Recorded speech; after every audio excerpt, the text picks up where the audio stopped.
look at Magnus shaking his head. The White Queen has no way home.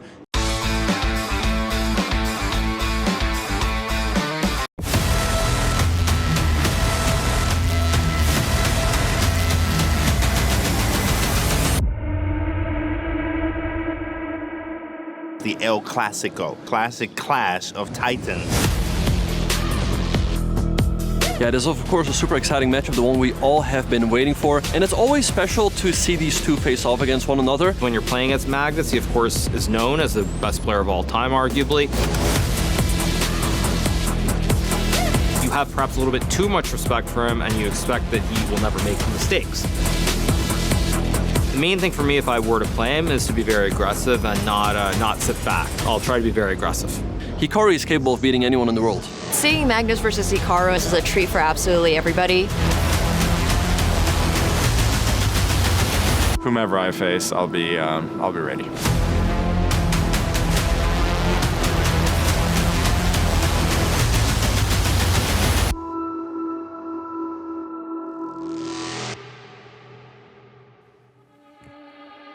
The time is now! The two highest rated chess players in the world battling it out at EWC. Who is going to the finals and who is going home? A final before the final. El Classico. And when I say that, you know exactly who I'm talking about. Ladies and gentlemen, our first contender, Magnus Carlsen!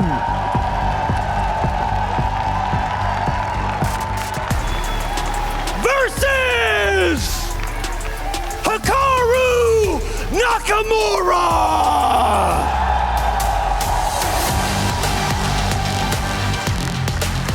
The top two players in the world, but only one will rise above. Gentlemen, we don't need to ask you any questions. We will let the game speak for itself.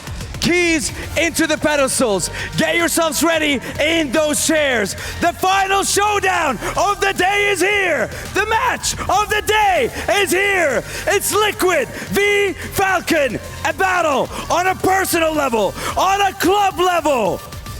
Here we go. World number 1 versus world number 2. Club champions from the Esports World Cup versus the runner-up and a place in the final at the Esports World Cup 2025 is at stake. Magnus Carlsen versus Hikaru Nakamura starts now. This is a semi-final to cherish. Wow, this would be a worthy final as well, but this is where these two great rivals meet. They've got so much history, so much mutual respect. They've beaten each other time and again. They meet here in Riyadh, one of the biggest matches of the year for sure. It is the iconic rivalry of modern chess, Magnus Carlsen versus Hikaru Nakamura. How many epic battles, finals we've seen them fight in all formats, classical, rapid, blitz, and this is the biggest esports stage. Only one will join Ali Reza for the battle for championship. And I love this, right? It's the three players that we put down collectively as our favorites to walk away with the entire thing. Well, good news, everyone's correct. One of these three is going to win $250,000 and 1,000 club points towards the Esports World Cup Club Championship. That much locked in. The question is who now joins Ali Reza in the final? That's the big one. And you know, in this format, 10+0, yes, Magnus Carlsen has been the big favorite regardless of who he plays, even Hikaru Nakamura in their recent matchups, taking those big wins. But 10+0, you know, Hikaru, what a beast he is when it comes to those time scrambles. It's anyone's match.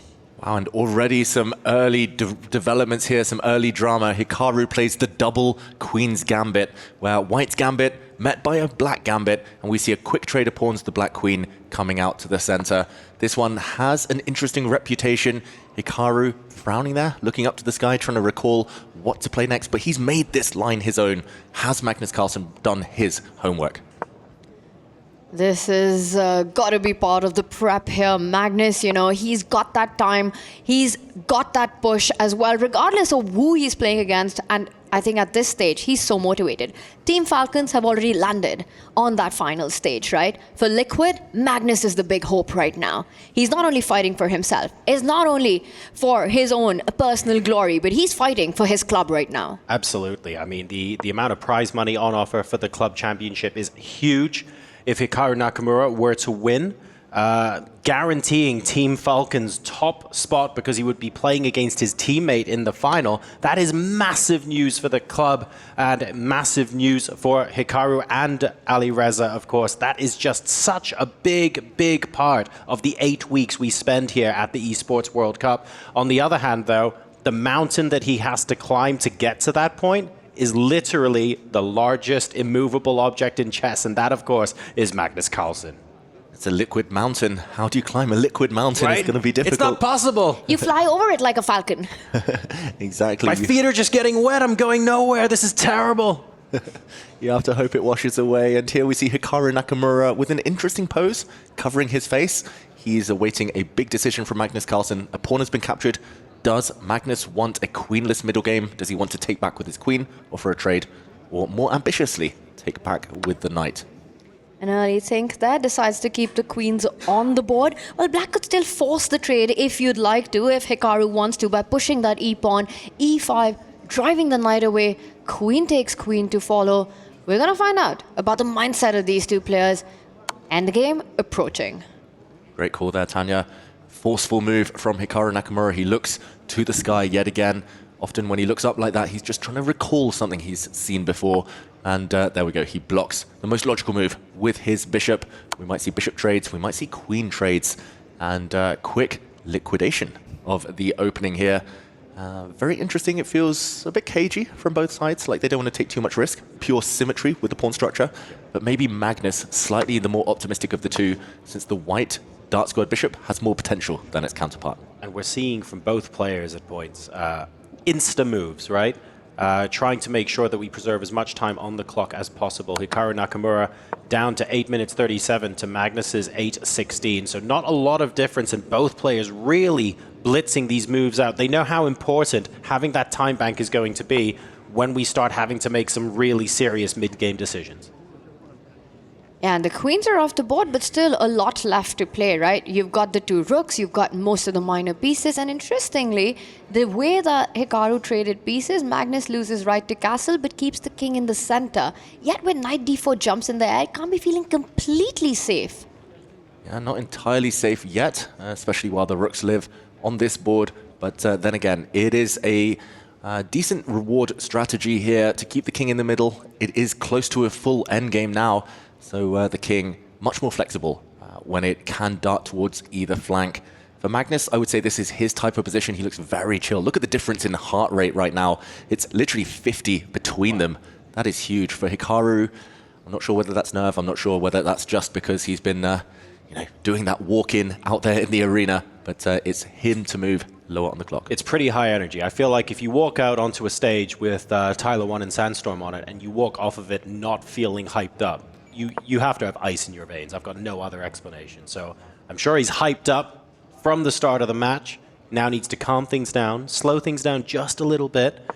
He's thinking quite hard on what these continuations should be, paying very, very careful attention to how we might be changing the structures going into this endgame. I wonder if he'll make a small slight first repetition offer on the board right now by retreating that knight and eyeing the d5 square. He doesn't. He wants a fight. He first lines up the rook on the open line, but now that the white knight has moved and the defense of the d4 square is gone, knight c6, knight d4, we might see that happen. Yeah, interesting. Hikaru, when we heard that soundbite from him earlier, he said he was going to be aggressive against Magnus. With the black pieces, I think we should kind of take that with a pinch of salt. A draw is always a decent result with black, especially while the scores are level, especially against Magnus Carlsen. But the aggression yet to be shown, that is the key. It's more from Magnus this time as the white knight jumps forward. First big threat of the game, the g7 pawn is hit, most likely to either move or be defended by black castling. So at the moment, it's looking like black's wanting to be flexible, wanting to keep his options open, And Hikaru may be thinking, well, I can see a universe where my king simply steps up, the queens are off the board, it connects my rooks, and I'm also close to the center of the board, just like the white king. Do I want to be shuffling myself into the corner? There is the potential of trying to get a little bit of time, gain some time, grab a bit of tempo with that. But when you castle here, you're not exactly hitting anything, you're not exactly creating a one-move threat. So maybe it's not worthwhile, and G6 is just fine. But that would create potentially long-term complications for black on the dark squares, right? Pawn yes. moves you have to be so incredibly careful with. G6 is on Hikaru's radar. Pros and cons. You castle, your king goes to the corner, not ideal in the endgame. You want it in the center. You go G6, yes, you get your king at the center of the board. But what about white's bishop eventually landing on one of those weaknesses that have been created on G5, on H6 eventually? And that's a pros and cons situation, and I think Hikaru's trying to judge exactly the path he wants to take between these two. Yeah, he's spending a long time pondering over what to do next, though. And ultimately, he does play one of the two most natural moves there. He kicks away the white knight. Well, will the white knight jump, or does Magnus have other ideas in mind? I just noticed the longer Hikaru thought on that move, his heart rate stayed the same, but Magnus's heart rate started creeping up, and he's going, hang on a second, what's Hikaru seeing here that I'm not? But everything is well with the position. We now see further pressure being applied on the knight on f6, and that move not liked very much. Yeah, interesting, because that move does make a lot of sense. It just closes the door on the 6th rank. It looks like it covers some squares the white knight might have wanted to use with a check as well. But engines say no. That means there's most likely something a bit tactical here, something a bit forcing to give white a small advantage. Yeah, maybe we can jump in and investigate in the meantime. All right, well, let's go ahead and take a look on the analysis board what this could be and why that move is being given a question mark. It's defending, of course, that rook on c6, the knight on f6, so it all looks very natural, but we've got the knight jumping into d6 with a check. Oh, and this is good fun. We're disrupting the harmony of the pieces here, because if you exchange this off, you can then take the black knight on f6. And a fun defense here, you can castle to get yourself out of trouble. Wow, this has all happened, and the black king has castled. The white rook has slid across to the c1 square, but the white bishop that we just showed there on the green board, okay, Magnus shaking his head, maybe missing something even stronger, but that white bishop is a beast, hard to get rid of. The black pieces do look a bit clumsy, so I'm a bit surprised Magnus shaking his head there. It looks like he's been playing very logical chess so far. It still looks pretty good, right? As long as that bishop's there and you're not driving it away, you're feeling good about your chances. The black king tied up to some back rank threats as well. White can start advancing the pawns on that right flank, kind of build up on that pressure. G4, H4, H5, try to get some open lines. Imagine if the H file opens up at some moment. The rook will slide over. I'm already thinking about some checkmating patterns. That bishop on f6 is a monster, and Hikaru needs to get rid of it as quickly as possible. Brings his rook across. That black knight likely to get kicked back. I think the most natural move in the position would be to force the black knight back out of the white half now by pushing the white a-pawn forward. But ultimately, you still need a follow-up. So Magnus, that heart rate definitely rising, getting a bit excited maybe. This opening looked innocuous, looked level, but Magnus really liking his chances. And interesting, pawn to g4, g for go, g for glory. He's trying to cement his bishop on the f6 square. Exactly. I think the players' spidey senses tinkling, hearing what Tanya said before, how that bishop needs to be gotten rid of ASAP. Well, the best way to keep it there is to get a pawn onto g5 and really cement it for the long haul. So we're playing the long-term positional chess here, and another problem to solve. G4 for the score. You know, you not only keep that bishop solid, I'm also looking at the H-pawn moving up. Imagine if the H-line opened up for that white rook. Right. Again, that bishop on F6, such a monster. The knight jumping onto D5 at the right moment. The queens might be off the board, but there are still attacking possibilities here on the black king. Yeah. Definite possibilities. The knight back to a6. The computer may be thinking there are better options there, but you can totally see the plan, because it can go via c7 to e8, presumably, to try and get rid of the bishop. You can instantly see what they were thinking. Yep, and Magnus's move given a question mark this time. The white rook, very interesting, it chooses that square where the black knight can continue to harass it. And Magnus now has a decision to make. Does he go back the whole way where he came from? Nope, he stops one square short. He's getting ready to double up those rooks, but look at this, the rook's now lined up. The black bishop wants to reroute, wants to skewer those two white rooks, and the white bishop hit in the process. I think this is a critical moment, something that Magnus might have underestimated. That was why the question mark appeared a couple of moments ago. And look at this, the white bishop hit. If it does retreat and capture a pawn, the black bishop steps across, and the only way to block the diagonal of the white rooks is to push a pawn forward, and now black plays the move f6. The white bishop forced to give way. If it now, for example, steps forward to the d6 square, there would be further tactics. Rook takes bishop, amongst others, and let's just show at the very end, the black bishop would hit the two white rooks simultaneously. Magnus wanted to avoid this, hence why he's pushed his pawn forward in the game. And the tension continues. Hikaru, can he trade off that bishop? Can he seek safety with all of these exchanges now? That will be the big question. And, you know, Hikaru doing what needed to be done. Get rid of that monstrous sniper on f6 right now. Magnus declines it. He also declines a repetition with that last trade. You know, he does control a very important D line. Notice how Magnus's knight stops Hikaru's rooks from coming into the game. But there's nothing that's going to stop Magnus's rooks from getting into that 7th rank activity. And it might look like balanced material. You know, this position should be edging to the draw, but Magnus with the push. Knight takes pawn, a big threat. Yeah, a bit of a miss. Apparently, the white rook could also have stepped forward to d5, hitting black's central pawn, which looks almost isolated by now. But Magnus, he's been upping the speed. He's been wanting to keep his extra minute on the clock because he knows it becomes a bit more random if the clocks tick down. For now, white's knight trying to jump in. It's grabbed a pawn. It looks like it's almost trapped itself, but question mark given to Hikaru's move this time. That looks like a very natural move. And now this is the key. A white rook sidestep. The white knight is actually going to use the c8 square to escape. It's a bit of a smash and grab there. He's won a pawn in the process. Yes, indeed. And Hikaru is going to be wondering, hang on a second, what went wrong that allowed me to go a pawn down in that position? That's going to be really frustrating for him to have to deal with. The knight also a little bit offside on a7. Not ideal for Magnus, but while he has got that problem to solve, the material advantage could end up speaking volumes in an endgame where Magnus is just under a minute up on the clock. And Hikaru realizes that this has gone completely out of control. The biggest mistake against Magnus Carlsen, trading queens. You get into an endgame and Magnus's super beast mode gets activated there. This is vintage Magnus out of a position that felt like there was very little to play for, but move by move, improving every single piece, getting that G-pawn up the board, now up a pawn. This feels like it's going to be a technical grind, something that no one does it better than Magnus Carlsen. Exactly, huge advantage for white. It's an extra pawn, but the computer says it's an even bigger advantage at the +3 mark. That is huge, and it's because the black knight looks nice and pretty, but can be destabilized because the base, the protector, the e5 pawn. There we go, Magnus was hitting it. He might even try and trade off a set of pawns now, getting closer to his goal.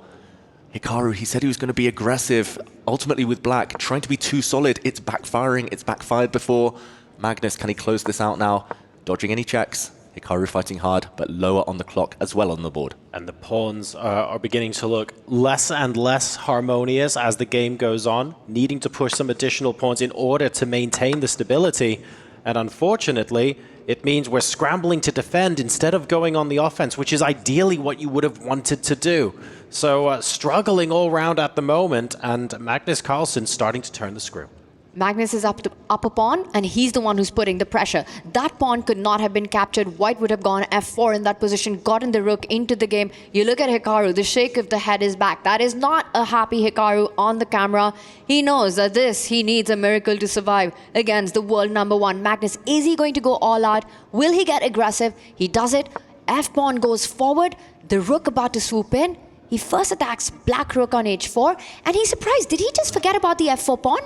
Magnus, I think, had pre-moved, or almost pre-moved. He was ready to block a check by dropping his knight back, and he's lucky, Magnus, that this is still very good. The computer says +4 still, but I think he hallucinated. He thought the black rook was going to come one square further down, and he dropped his knight back to block this check. He saw the black rook moving.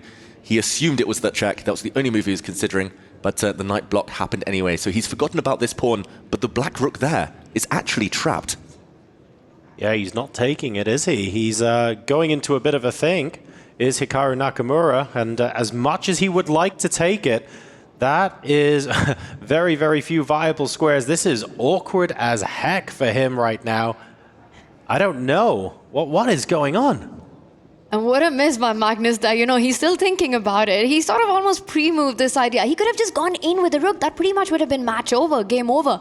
Grabbed that pawn on b7, pushed his own pawns. But instead, thinking that that h4 square was actually the h3 square, giving a check to the white king.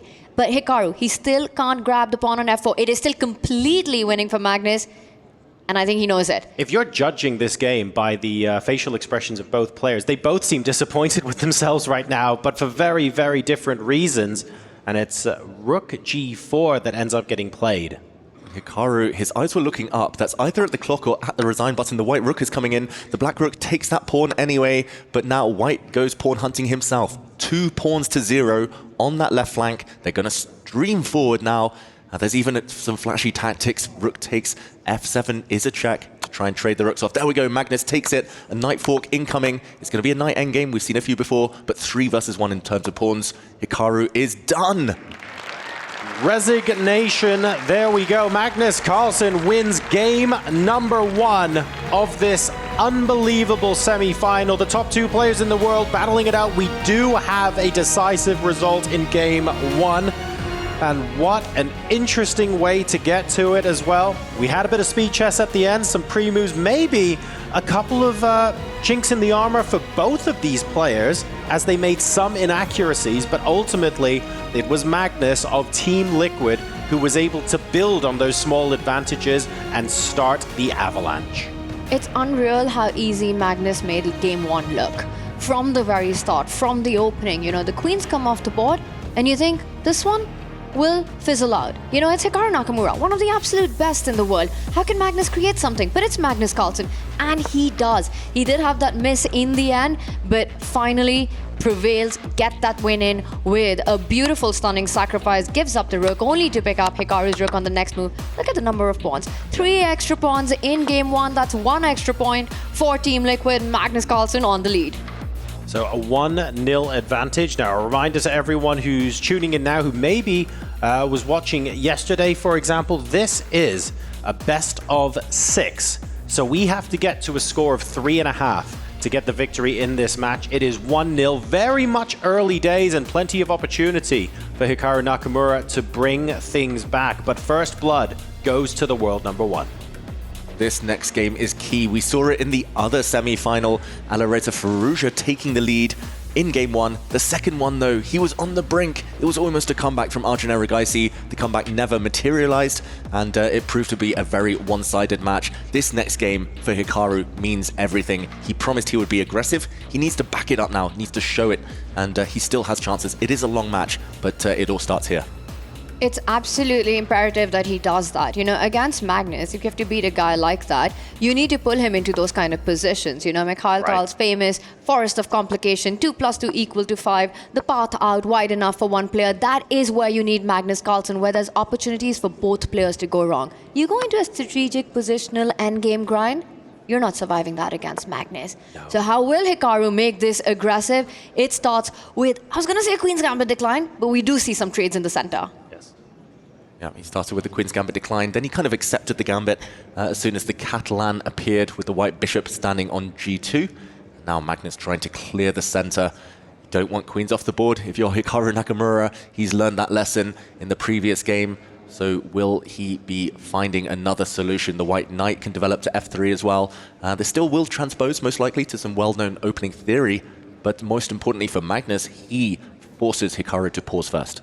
Yeah, already having a little bit of a think, going down to just over 9 minutes. This is move 5 here. So interesting that Hikaru spending a bit of time to decide what might serve him the best in this game. He wants to strike back immediately. He wants to be aggressive. We heard that from him in the interview. He's not interested in hanging back, biding his time. He wants to be as aggressive as possible. Queen a4 on the board. And the bishop blocks the check and plants itself on a really nice square, challenging that Catalan bishop. More trades off the board. Happier will be Magnus Carlsen. But it does come with a pawn sacrifice, a temporary one.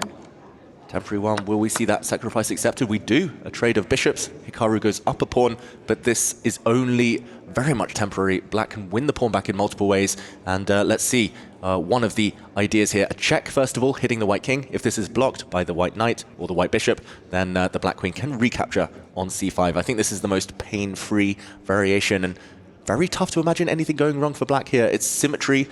We saw what happened in a symmetrical endgame in the previous encounter. Very, very surprising that Hikaru has allowed this. Magnus actually goes for a different path, but same idea, to get the queens off, to win back the c5 pawn. I have to say, this hasn't been an opening success for Hikaru in any imaginable way. Yes, you win that pawn for just about one move. Magnus playing super actively. You take that queen, the knight would have jumped forward, threatening some deadly forks on c2, c5 pawn about to be lost, which can now anyway be picked up.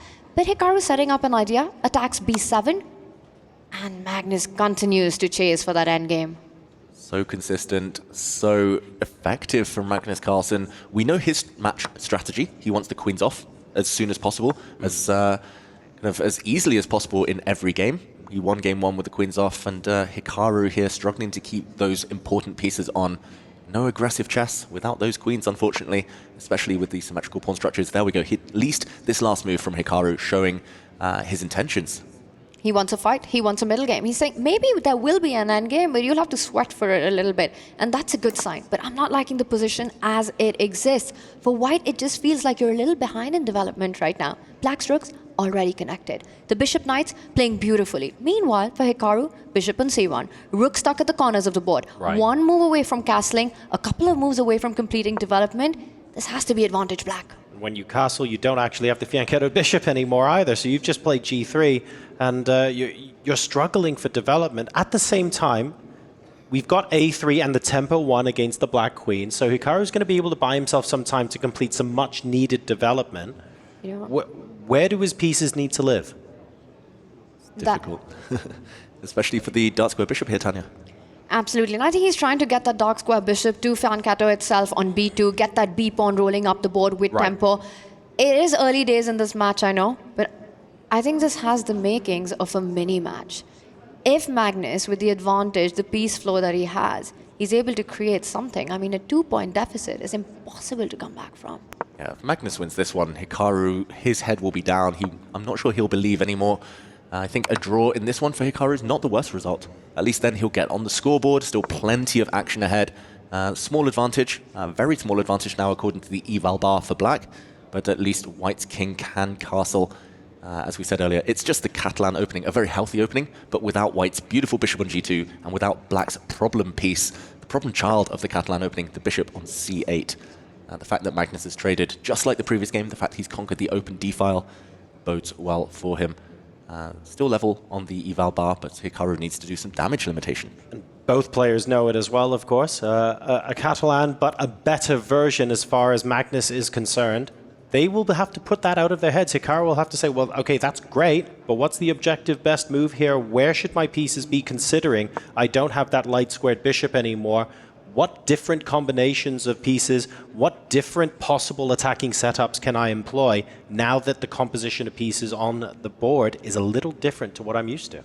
This is a dream Catalan for black. You know, you've gotten rid of that most important fianchettoed bishop on g2. Your own problem child gone. The c7 pawn, which is usually one of the big problems for black, a weakness to target, that doesn't exist on the board. And I think to answer your question, Hikaru does want to fianchetto his own bishop on b2. He first had to defend his knight from the attack by the black rook. Right. So bishop is headed to that longest diagonal. This is the best position he's had since move 5. Hikaru Nakamura, the white knight, at least finding a good square. The black rooks look decent, at least they will do. The other one likely to land on c8, but the white bishop, that was the problem piece. It is developing. So very much a level position now. Hikaru, definitely the last 5-6 moves have gone in his favor, I'm going to say. He's been able to not allow Magnus to land any concrete punches. And, okay, still plenty of game ahead. If the queens come off, though, I'm expecting Magnus to try and trade queens in the near future. Still should be safe enough for black. And I want to point out a little bit of a psychological warfare. You know, we've set the stage for what's at stake for these two players, that grand final spot to fight against Alireza. But for Hikaru, it feels like in the recent past, there has been a mental block playing Magnus. just simply because the results, the way they've Right. gone. You know, Magnus coming on top pretty much in every single final of theirs. And that's very tough to fight when you've got those ghosts to deal with. Not only are you playing a beast across you, you know, you're playing one of the greatest players of all time, but you also have these this psychological battle with yourself that Yes. how am I going to win? Because I haven't won in a long time against this guy. And you do have a little bit of weight of expectation when it comes to a format like this one, because Hikaru Nakamura, a speed chess specialist, arguably the player everybody wants to beat, Magnus included. Magnus sees Hikaru as his nearest competition here, and we're in a format where we don't have the luxury of increment. It's 10-0, it's cutthroat. Hikaru thrives in such environments, so his pressure to beat Magnus under those circumstances can only be higher than normal. Yeah, definitely. And there we see Hikaru, according to the eval bar, taking the advantage for the first time. I'm really shocked that Magnus allowed this white knight to jump. It's tying down the black rook now to a pawn. That black b pawn can never really move for want of allowing the white knight into a beautiful square on c6. Maybe it's not nothing too special here, but it does feel like a step in the right direction for Hikaru. The last few moves by Magnus have been incredibly cagey. You know, falling back with the bishop where potentially he had a more active square. And now going into this slightly defensive setup with his rook as well. That knight on d5 looks beautiful, but at any moment that Hikaru chooses, it can be kicked back from the board. Hikaru also has the plan of just improving the position of his king. Meanwhile, for Magnus, is he going to do the same? Get his king up. How does he make progress? Hikaru's chasing that pawn, forcing the move b6, which would allow the knight to jump in. Fair play to Hikaru. He's outplayed Magnus completely in the last half dozen moves. Magnus with a little bit of a shake of the head. It will be forced. There is too much pressure on the b7 square. And just to show if the pawn does push, very likely to be Magnus's move, then the white knight is in. And we'll see it now on a light square that cannot be challenged. It's going to be backed up by a white pawn as well. That is going to be a real nuisance for black to deal with. Hikaru fighting back here. He's also now ahead on the clock. Not by much. It's about 20 seconds, so we don't read too much into that just yet, but he's on the good side of level, that is for sure. He's got the initiative. Magnus is responding to the agenda set by Hikaru as opposed to the other way around now. So there's a bit of a momentum shift in this game, and as we know from the Esports World Cup so far, momentum so often means so much. And it's reflected in the graph you see at the bottom of your screens. The graph has been up and down. We saw some black dips, but it's going up in white's favor. And can Magnus stem that tide? Can he break the momentum? Not easy. The white rook just wants to slide into the corner now, into the a8 square, pick off a pawn. That's a big threat, and you know, momentum really is everything, especially given this time control as well, the confidence. We were talking about the mental block. If Hikaru is able to strike, you know, in a position that would be considered Magnus's strength and endgame, that breaks that immediately. Absolutely. You know, you're right back into the fight. So this is a big key moment for the entire match to play out. A draw would not be a disastrous result, but a win would be everything that Hikaru needs, not just for now, from a long-term perspective in this epic rivalry. And it's going to give Carlsen pause as well if Hikaru comes back and dominates the rest of this game, for example. So Carlsen very much on a mission now to not salvage anything, because at the end of the day, this is not won or lost, but the momentum is shifting out of his favor. And Magnus is reacting. You can tell he hates it. If Magnus was playing from the white side of the board, you know, we'd be saying this is over for black. Yeah, exactly. That is fair. I mean, Magnus is very good at finding small advantages and going, don't worry, this is just a big advantage that I haven't watered enough yet. Just give it a couple of dozen moves, and this is basically a one game. There is no player on earth that I think we can be more certain making that statement about in a game than Magnus Carlsen. But right now, the boot's on the other foot. Yeah, and do you know who the second best player at grinding out these slightly better endgames is these days? David Howell. Yeah, exactly. I wish. He wrote I a book wish. on it. Grind like a grandmaster. No. I would say Hikaru is the world number 2 at grinding out these small advantages. He's kind of learned from Magnus. I mean, we've all been watching Magnus's games for so long. He's 3.5 minute gap. Ooh. But yeah, he's learned from Magnus. He's applied the Magnus pressure onto the world number 1 himself, and question mark given to this last move. The white rook can still slide into the corner. The white pawn can kick the black knight out of the middle of the board. So many tempting, forceful moves here. You can just win a pawn by doing that, right? That knight is a defender of the b6 pawn. Hikaru is about to go up a pawn in this position if he goes e4. Wow, that simple. I didn't expect it. But you're right, Tanya. Pawn to e4. Maybe we can show this on the board while Hikaru thinks he can win a pawn by force and decisive advantage potentially. He actually plays this move, and now go pawn hunting, rook takes b6, and we can show the plan over the next few moves. The white king will try to centralize the white knight, might even come up to the b8 square and pick off the remaining black pawn on a6.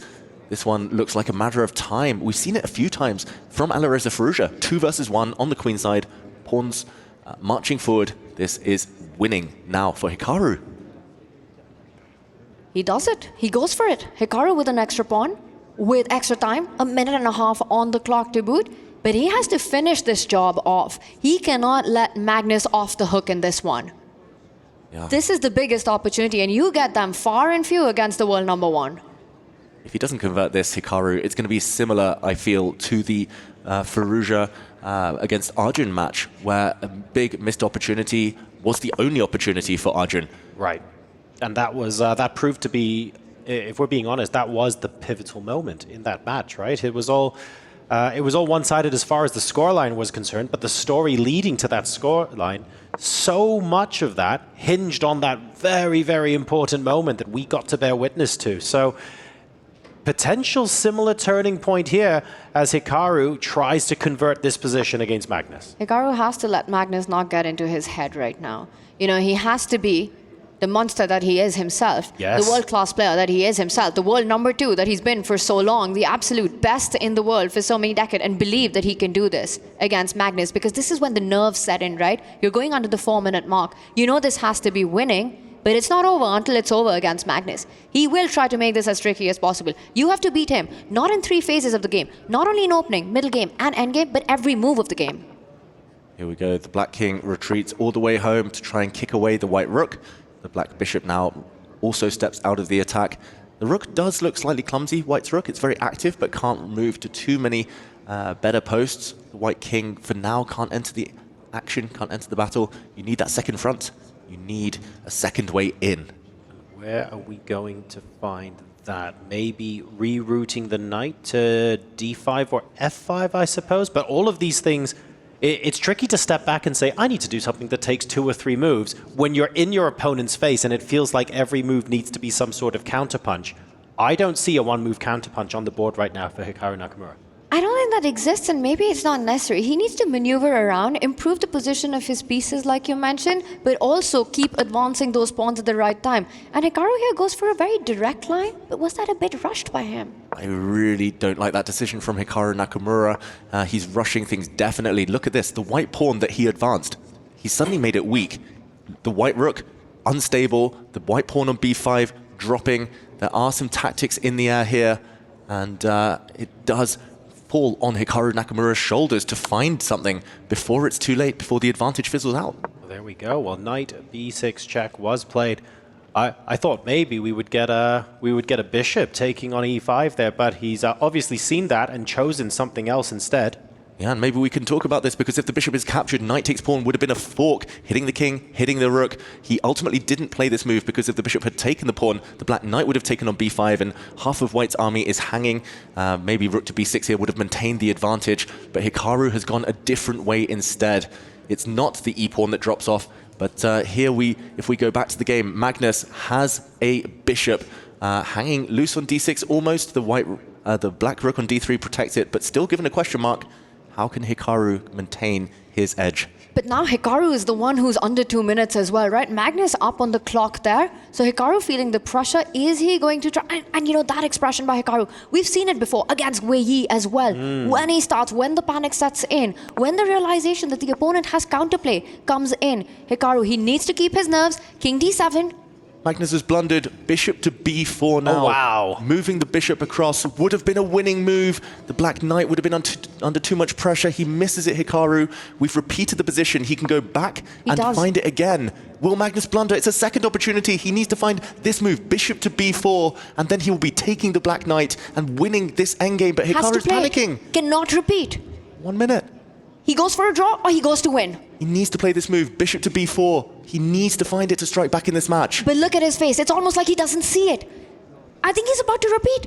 Hikaru, don't do it. Don't do it. This is your chance. Play on. One move win. A one-move win for Hikaru Nakamura. Black can save a bishop by taking this pawn. There will be a trade. The white rook, though, is going to go grab everything. That will be a winning endgame, an easy win for Hikaru. He's running out of time, though. And the more he thinks, the more I feel he's going to repeat. And that's it. The game ends in a draw instead of the winning move. Hikaru bails out. Unbelievable. A draw by repetition in a position where a winning move was available. Dramatic scenes here at the end of this game. And that means, as far as the match score is concerned, it's 1.5 advantage. Carlsen. Magnus has got to be thinking he was left off the hook there. Hikaru here is analyzing on chess.com where he made those mistakes, where he let the win slip. He's actually come back to an earlier moment, not the final position. He should be analyzing that one, but then we will see a huge reaction from the world number 2. I think it's about to happen. He's checking the game. When he reaches that moment, as he sees this game being played out, and he doesn't, he's getting set for the next one, and maybe that's a good thing, because that would have been heartbreak for Hikaru Nakamura. Wow, bishop to b4, we pointed it out, and in this action replay, he just had no time, Hikaru, around the 1 minute mark. He panicked, repeated the position for a third time. He let Magnus off the hook here. Magnus with a fist pump when it ended. That reflects everything. Yes, it does. And Nakamura there, I do agree with Tanya. I think it is a blessing that Nakamura maybe didn't look at the final position and that he had a winning move there and repeated moves instead. Not having that hanging over you actually helps you reset in time for game number 3. It's what he needs to do. Magnus knows he's survived a scare. You said it. Storyline of the Arjun Aragaisi versus Ali Reza matchup. Arjun winning in the second game, lets it slip in those final moments, ends in a draw, goes on to lose. Right. This is a game that will come to haunt Hikaru.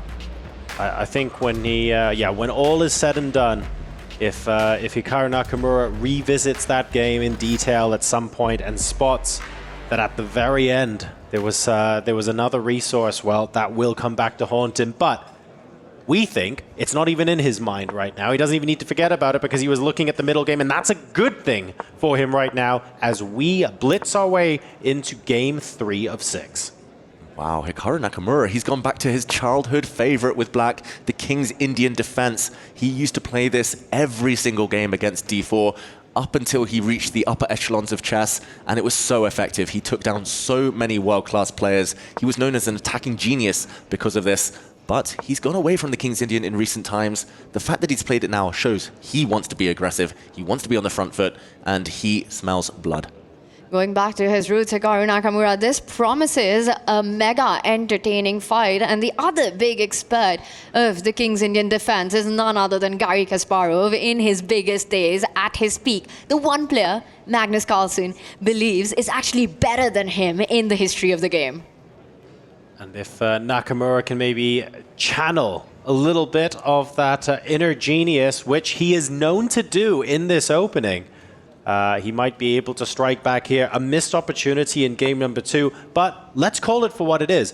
Hikaru is one of the few players on the planet who is capable of manufacturing those opportunities against Magnus Carlsen. Yes, there was a missed opportunity, but the fact it was there in the first place is testament to how good he is. It's not enough though, John. You know, you get that chance, you have to do it against him. Hikaru is the world number 2 for a reason. Yes. And to miss that chance against Magnus up a pawn, dominating on the clock, dominating on the board, this is heartbreak for him. And this is what made Magnus sort of this figure in Hikaru's mind who's almost untouchable, unstoppable. When you let go of those advantages, how do you break that mental block? I don't know.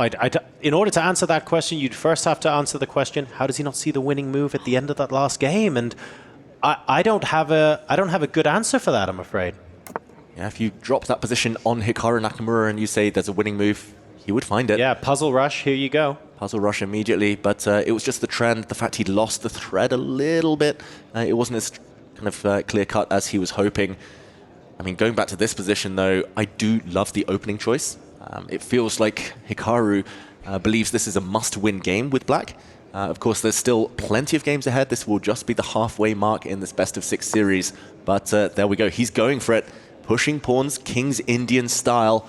Opposite side castling as well. Anything could happen here. This doesn't actually play to Magnus's strengths, which is a great news for Hikaru. This is Hikaru from the late 2000s, early 2010s. showing that he's not afraid to blow open the center. And these are the kind of middle game positions, right, where both players will have to make some very precise moves because it's going to get messy. Yep. It's already chaotic on the board. You have opposite side castling. Magnus's rook already lined up on the open G line. The F pawn about to move forward. For Hikaru Nakamura, he's also eyeing the A pawn to push forward and give some checks on B3. It's going to be a race to each other's king. This is the approach that you need to have to take down the world number one. And I think Hikaru Nakamura so far has done everything right in this game. Exactly. Still early days, but the fact that he still has 8 minutes, Hikaru, in a very complicated middle game, the fact that he's got the King's Indian break of pushing your pawn forward to F5 is great news for him. He can connect those 4 pawns now. He can push the pawn even further forward and force white to retreat or part with the beautiful dark-squared bishop. But Hikaru looks like he was hovering his mouse over other pieces elsewhere on the board. Still looking very, very healthy. I'm really shocked as well that Magnus has gone in for this. He's up in the match still, even after saving that last one. But, I just rarely see him indulge in these super double-edged middle games. Looking for the alternatives to the F4 push here, which looks great because white can only readily really jump in with the knight on G5. It's going to take a while for white to get more pieces into the attack. Just seems like a great way to close it off and focus on your own plan. So I wonder what the alternative is. Yeah, I like Tanya's move actually as well. Maybe you just keep the tension one move longer. Push your pawn forward to A4, eke out some squares for your horses.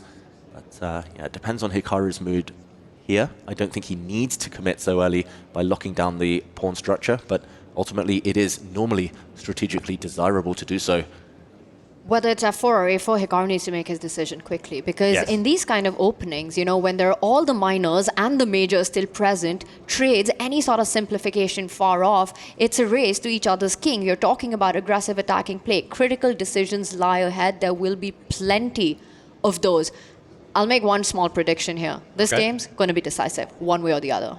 It certainly feels that way, doesn't it? With a 2-minute discrepancy on the clock now, Hikaru is going to want to turn that time disadvantage into a decisive advantage over the board, right? And eventually, F4 gets played. 2 minutes and 12 seconds, that thing, in a 10-minute game with no increment. That's huge. Yeah, that betrays the indecision in his mind. Maybe the confidence shook by not converting the advantage in the previous game, Hikaru. His position here, super healthy. The eval bar even says that black has a small advantage, especially while the light squared bishops remain on the board. Magnus will be aiming to trade those pieces in the near future. But yeah, that time usage could come back and sting him later. We'll see what Magnus has up his sleeve. I wouldn't be surprised if he takes a timeout, puts his king closer to the corner. Look, we have good news, right? We have talked up many players who are very, very quick with the mouse, very, very quick with speed chess. Well, guess who they all look up to? Guess who Big Daddy is as far as that speed is concerned? And that is Hikaru Nakamura, okay? So yes, he's a minute and a half down, but we trust him to do more with 30 seconds on the clock than anybody in this competition. That's right. Him and his teammate, the two Falcons, they fly fast. Exactly. And Magnus, in the meantime, has lost a couple of moves there, Tanya. He jumped forward with his knight, pawn kicked it away, and he's gone back. Well, Magnus perhaps is arguing that that pawn is a weakness. Once the rook slides over to the g6 square, it can become an easier target on h6. So creating those attacking points next to Hikaru's king, provoking that pawn push, it cost him time, but got him a target on the board. And now the black queen likely to move to connect the black rooks. Very logical there. For white, the light squared bishop is a bit of a bystander, doesn't really contribute. The white knights don't have any good jumping points.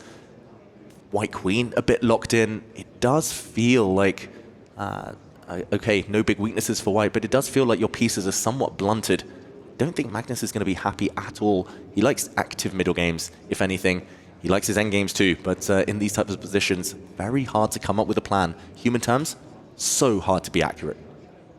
This is a tougher position for Magnus to play than for Hikaru with the black pieces, that's for sure. But Hikaru will have to make some very committal decisions. You know, once he's maximized his piece placement, he will have to look for those pawn breaks. Or maybe not, because Magnus is the one bringing on the fight here. He's doing it for him at this rate. Very interesting stuff, and the A line is now open. But both sides of the board open at the moment, so high risk, high reward for both players. Interesting choices from Magnus. It does buy him a little bit of breathing room. does, although black owns the open file, the G file. The black rook can come in at any moment. The white king, I'm going to say, is much more airy than its counterpart. The black king looks pretty safe, pretty well protected in the corner. Hikaru, we see his c4, there we go, putting some pressure on white's knight. I don't think he wants to trade yet, but if given the opportunity, he might even grab the white h-pawn. Magnus goes on the defensive, and Hikaru is playing on both flanks here, Tanya. That is amazing. You know, he's making use of every single possibility on the board. He makes one move on the left side and then on the right side. Yeah. He's asking Magnus for a decision. If Magnus pushes that b pawn forward, he's blocked all counter chances on that queen side, giving Hikaru essentially a free play all over the board. But does Magnus even have the possibility to keep the tension? Will we see the streamer's favorite move played against the world's favorite streamer? Will that be en passant? No, en passant, it's a one-time offer. Magnus could have captured the c5 pawn a moment ago, but that is no longer on the cards. Black's knight looks super strong now. Can't get rid of that one on the b4 square. Magnus moves his king. It just needs a breakthrough. It's very blocked, but it feels like the black has the more active forces. Keeping the position just a little bit closed. At the Esports World Cup, en passant isn't legally enforced. Of course, you don't have to take it. And we've chosen not to on this occasion. Queen now moving to the stronger side of the board for the black pieces. It's a maneuvering game, and I really like the plan that I think Hikaru is setting up. He wants to reroute that dark squared bishop, the one piece that is so inactive in his camp, Right. to a diagonal where he can get on the attack. Bishop d8, bishop a5 is what Hikaru Nakamura wants in the position. Magnus Carlsen not giving him the time to do so? Or are there tactics that perhaps still allow Hikaru to continue with his plan? Now that we spot that the king on d2 is lined up, he goes for it. Knight takes knight, bishop a5. Nice. Pin it, win it. Beautiful. The King's Indian defense is known as an attacking weapon with the black pieces, but often there's one problem piece, and it's that dark squared bishop. You end up blocked behind your own pawns. If you ever activate that piece, Right. it becomes a huge weapon. White's light square bishop, we've talked about it already this game. Definitely the problem piece, blocked behind everything, in there at the long run as a defender.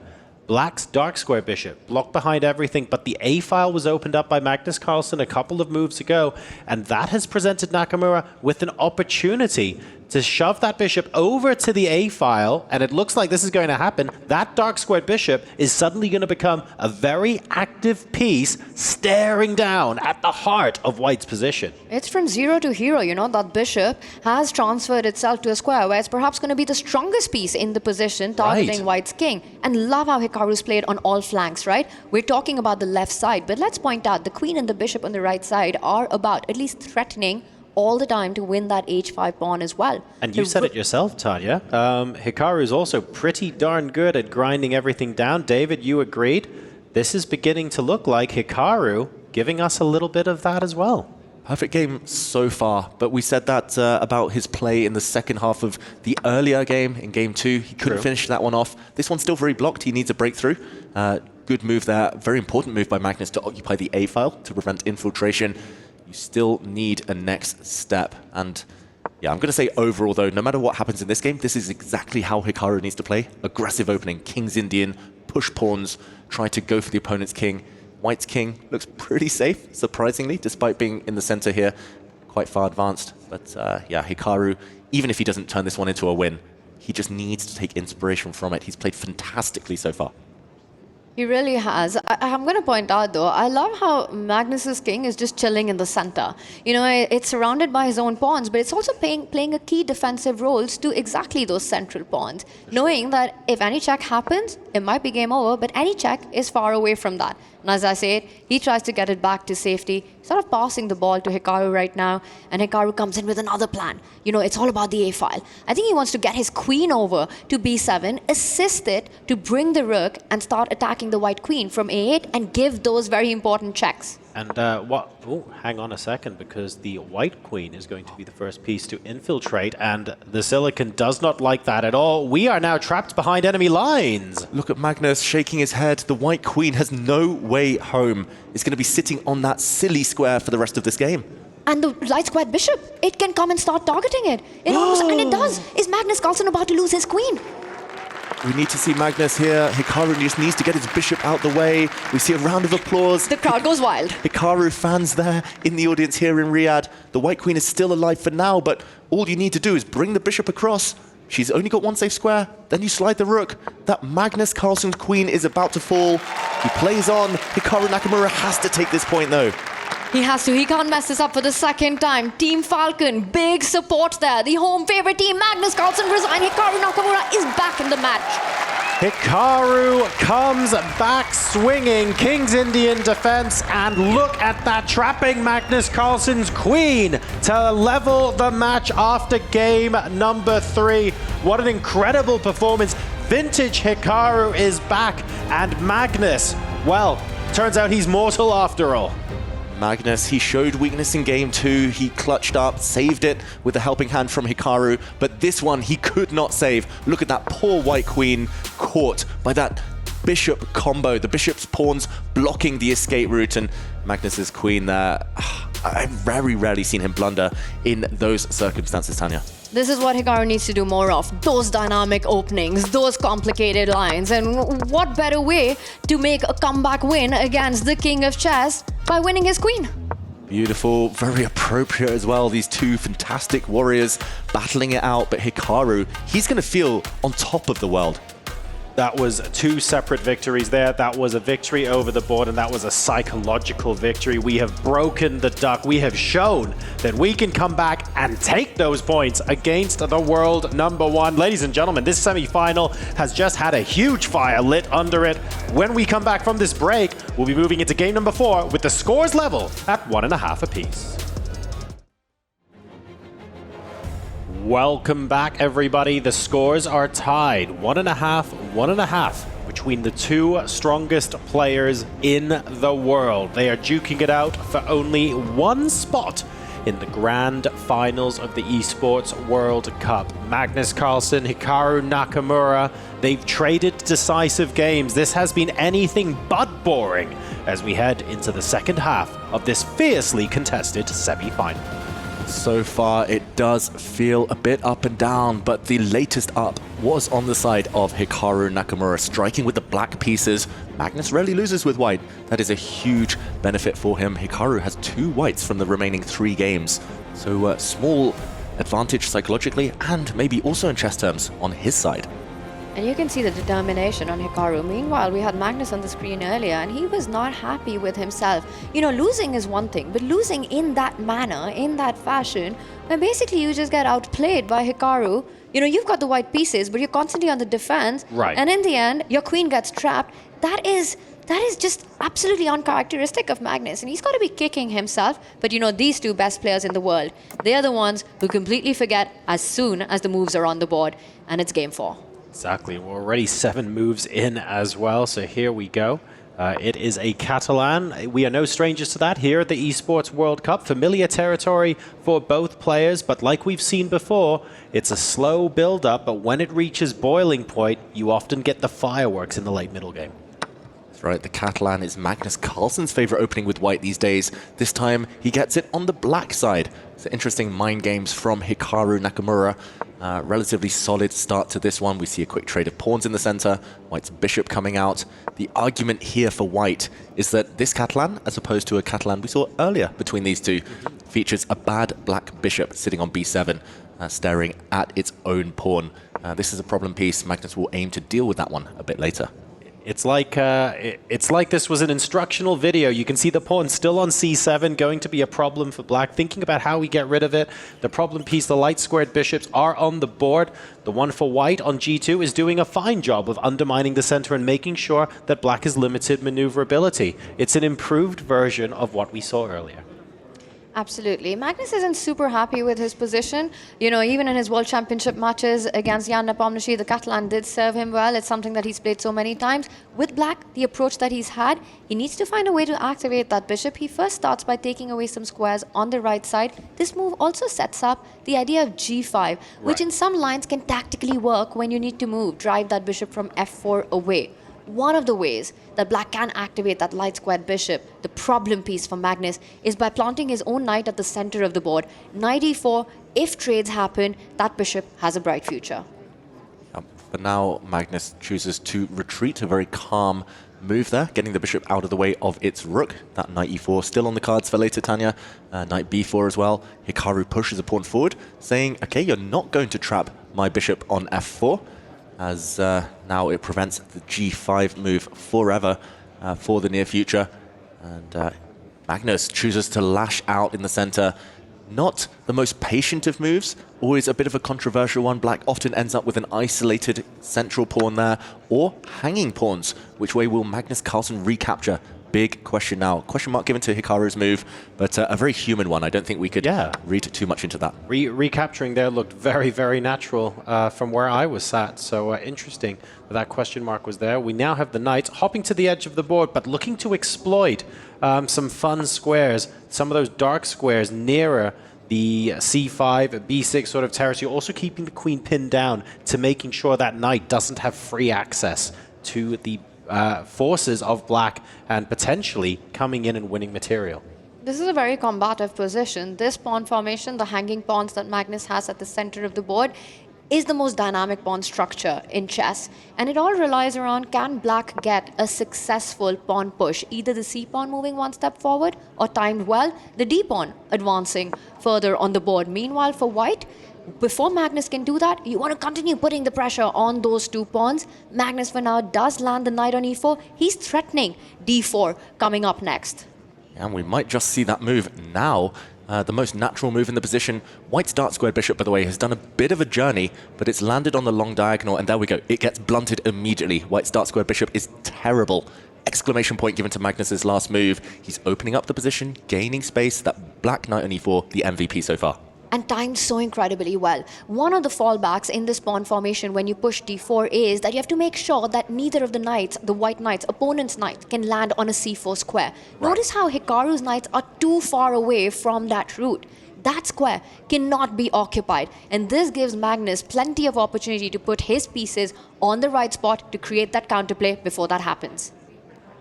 Yeah, it just feels like it's all gone wrong. Hikaru, I think the adrenaline pumping from the previous game has been rushing slightly, making some uncharacteristic decisions.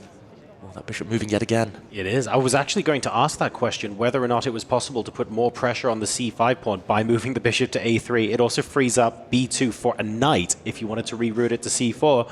But the computer does not like that one bit. And the knight jumps in to try and block those plans as well and be as annoying as possible. And now the pawn on a2 is under attack. We might just have to trade off for this knight. Yeah, the problem is if you do trade off for this knight, we see it replaced by a black pawn on b4, and that only helps black carve out an outpost for his own knight. Let's show this on the board. For example, bishop takes. Let's see the bishop finally leave the board. Black recaptures, and the c3 square. It's all about that one. The black knight is about to jump in. It's going to be replaced by some very strong pawns if it gets there. And if you ever remove the black knight from the center of the board, white would be parting with his light squared bishop. This is a disaster on the light squares, and the white king just way too open in these scenarios. Yes, this might win a pawn for white, but the bishop drops back, the queen comes to the center, and checkmating ideas all over that diagonal. So lots of landmines here. Need to make sure we don't step on those in this position. And this is one of those classic plenty of ways to go wrong, even though like an innocuous move could end up being a mistake if you're not careful in these sort of positions. And there's not just one way to make a mistake as well. There's many ways to make that blunder. I'm loving Magnus's position here. You know, he does go for that trade pointed out, defends that a2 pawn, but the c3 square that we highlighted, that's a big one for the knight to jump on. Magnus captures with the queen, defends the b7 bishop, freeing up that knight to get on over to that beautiful post on c3. Currently, Hikaru jumps with the knight, with his own knight. Queen takes pawn, a threat on the board. No, given a question mark, Hikaru's last move, but it makes a lot of sense. Tactically here, Magnus rushes in with his knight. Given a question mark, maybe it was better to start chasing away the white knight from f4, but now the key detail is that the white queen can go and grab a pawn since the white knight protects e2. No forks for black. And it feels like the position is starting to liquidate. Magnus not maximizing his advantage there. It's been very strategic so far. Hikaru hasn't been aggressive like he was in the previous game, so he's on the defensive, but so far he's holding maybe, just about. Hikaru's eyes there darting all across the board, taking in all these tactics, wondering, does he capture the bishop first? Does he immediately go for queen takes pawn? Or will he have a more cautious, safe approach? I don't think that even exists in the position with the knight hitting the queen, the a2 pawn and the e2 pawn. We see the bishops come off the board, a flurry of trades. Magnus will pick up the pawn, eventually bring his rook, slide it all the way across and put some pressure on the second rank. It's still advantage Carlsen. Still advantage Carlsen, partly because the white knight is so silly on the edge of the board. Needs a few more moves to get back centralized.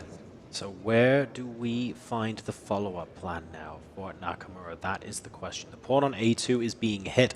The white knight on a4 looks a bit silly, like you just mentioned, David. There are a couple of problems to try and solve in this position. It is very much savable, very much possible to turn it around, but I think we're also reliant here on a little bit of inaccuracy from Carlsen, who still appears to hold the upper hand. There we go. Hikaru goes and pins the black bishop. Very logical move. Also hitting black's a5 pawn.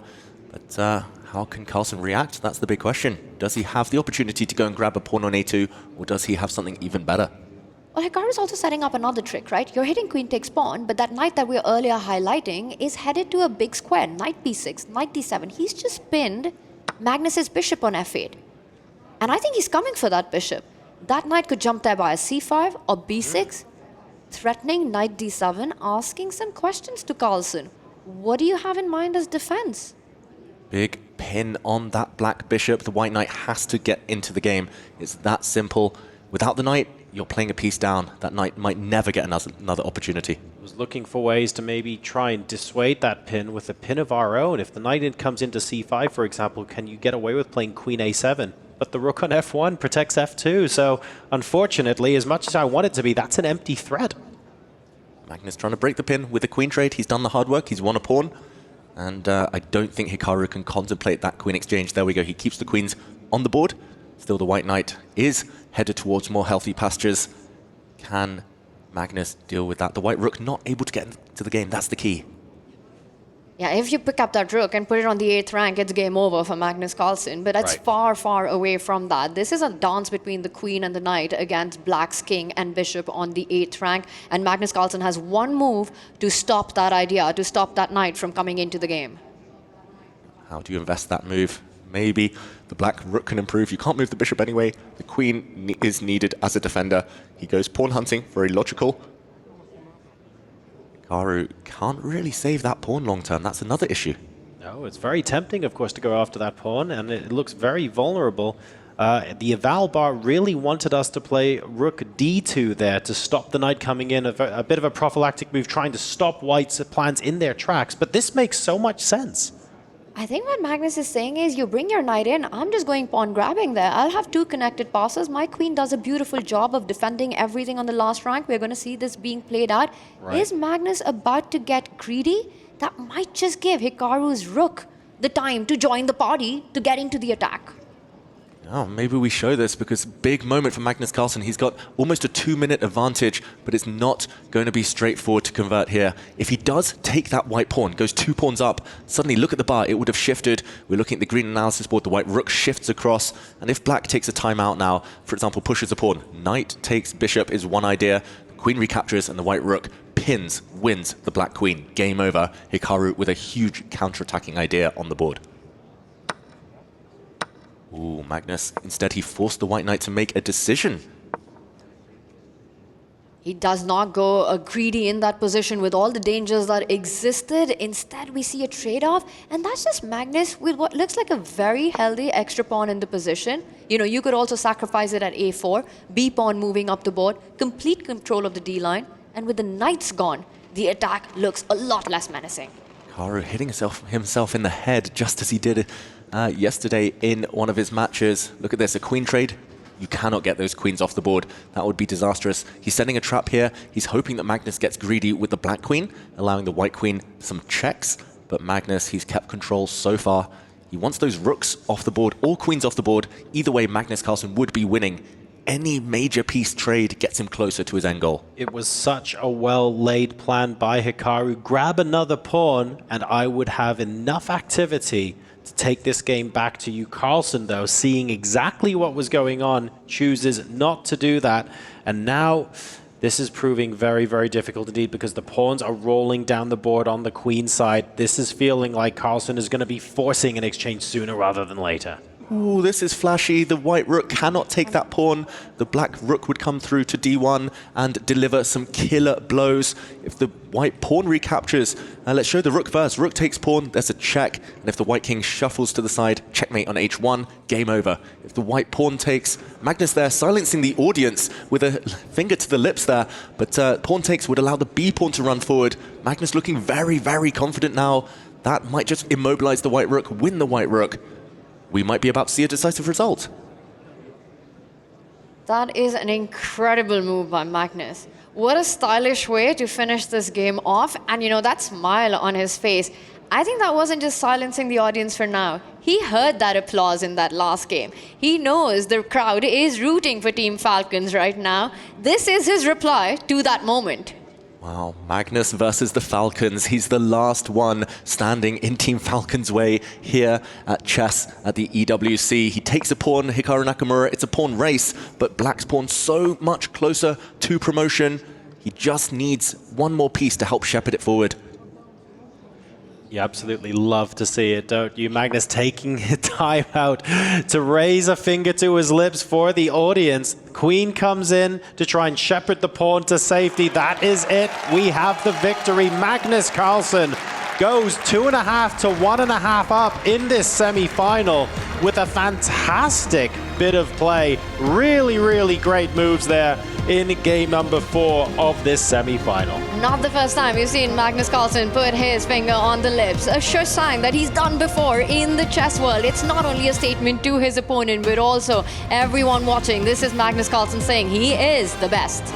Silencing the fans there in the arena, the Team Falcons fans, and silencing Hikaru Nakamura's chances in that game. That was brutal technique. The pawn push to a4 that we showed there, the clincher, and Hikaru had to resign as the black queen was shepherding that pawn through. This last move, the queen coming forward to d3, about to cost white his rook. It's an absolutely packed house here inside the arena, and they had a fantastic treat in store. What a masterclass of an endgame there from Magnus Carlsen to really put Hikaru Nakamura through the ringer. There was nothing Hikaru could have done more at the end of that game. If there were any mistakes, if there was anything to learn from getting a different result, he would have had to look much earlier. Magnus was cranking the handle of that game for quite some time. Yeah, you just can't play these Queen's Gambit positions against Magnus Carlsen. He's the pro. He's the world leader in understanding these structures.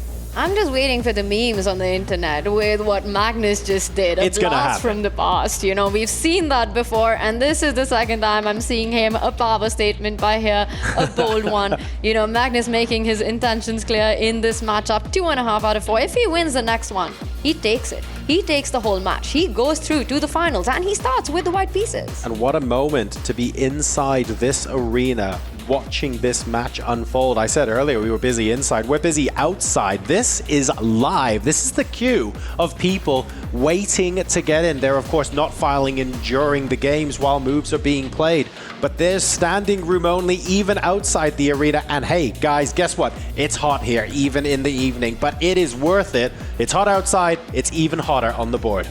Queuing up to see Cristiano Ronaldo. Oh wait, is it Magnus Carlsen, the Cristiano Ronaldo of chess?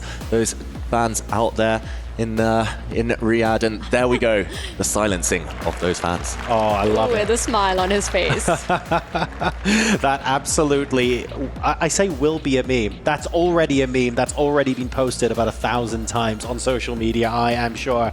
And Magnus wins in style. Now, that said, Magnus wins. He's 2.5, 1.5 up. It's match point for Team Liquid right now. That's big. But I want to point out, one of those 1.5 points from Hikaru Nakamura, that resulted from a win as well. A decisive result for Team Falcons is very much still on the cards.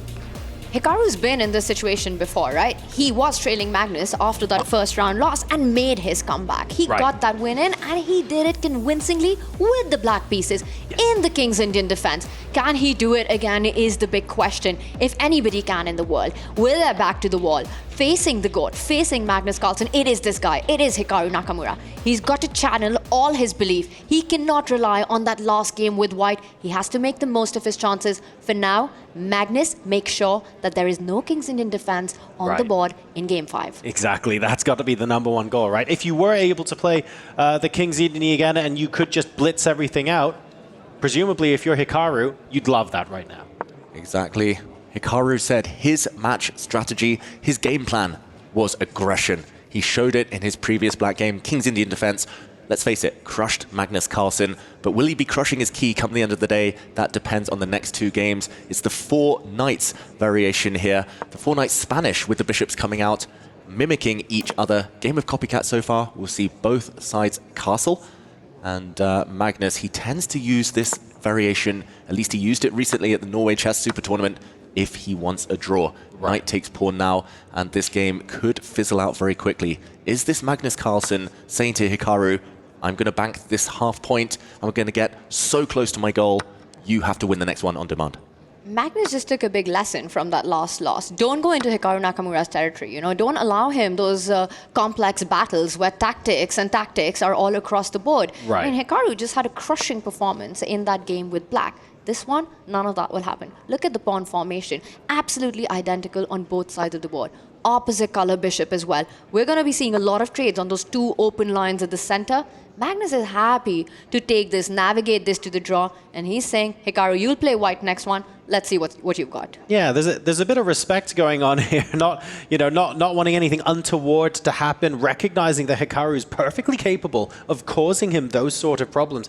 At the same time, though, because of the scoreboard pressure, not only can he afford to do this, it's a bit aggressive as well. I don't need anything to happen. You're the one that needs something to happen. Go on, show me.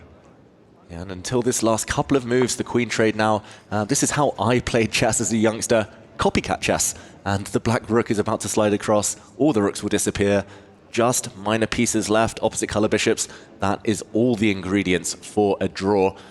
Wow, sprinting out here in Game 5, Magnus Carlsen, he wants this one to be over. He wants to save his energy for the all-important final clash, Game 6. And I think I know what you wanted to point out. Just a few moves ago, the position completely mirroring, you know, black's pieces placed exactly as Magnus's was. Hikaru, Magnus playing copycat chess. A few differences right now, but nothing drastically changed. And we see the E-file tension does come on. More copycat chess on the board. All you got to do is put that rook on D8, but you're not going to get the time. That would have been aesthetic. You're not playing G5 in this position, right? That starts getting a bit dicey. So finally, we're going to see a little bit of difference there. Bishop retreats to G6. There we go. But in principle, a lot of the same things apply that we've been talking about so far. The rooks get traded off. Oh, love that. The crowd going absolutely wild for this matchup. And I'm sure the memes are all over the place already.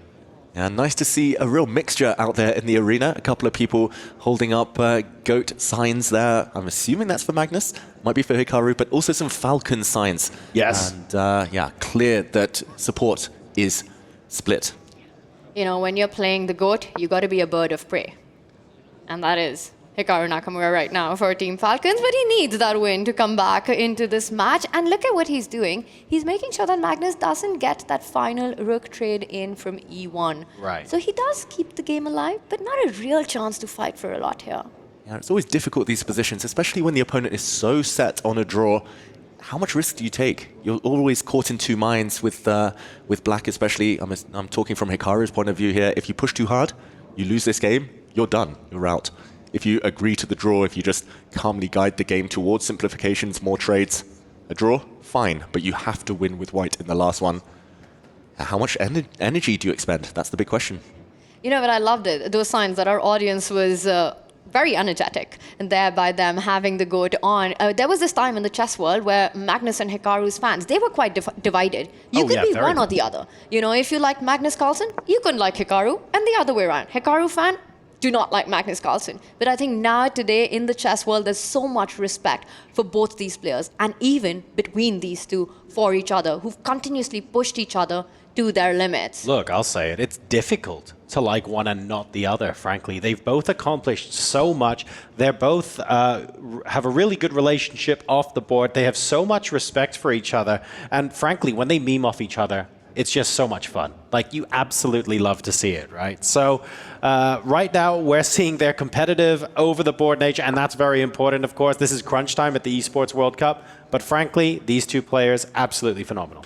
You know that reaction from Magnus right now? Slightly surprised with knight c4. I think he was expecting Hikaru to just go rook e8 and repeat the position, handshakes, let's take it to the final game. But Hikaru says, not so quick. Yeah, I love this last move from Hikaru. It does show that he's willing to test Magnus Carlsen, at least ask a couple of questions before the draw might be agreed. If Magnus isn't careful here, there are some pawns threatened.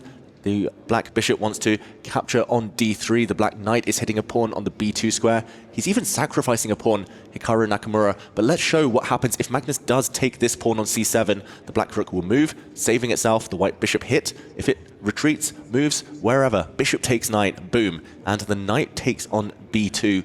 Black wins a pawn due to the fact that knight to d3, whether it captures a pawn or not, will be a fork, hitting the white king, hitting the white rook. So Magnus actually does need to take a timeout to guard against this big, big threat. He can't get greedy, the world #1 right now.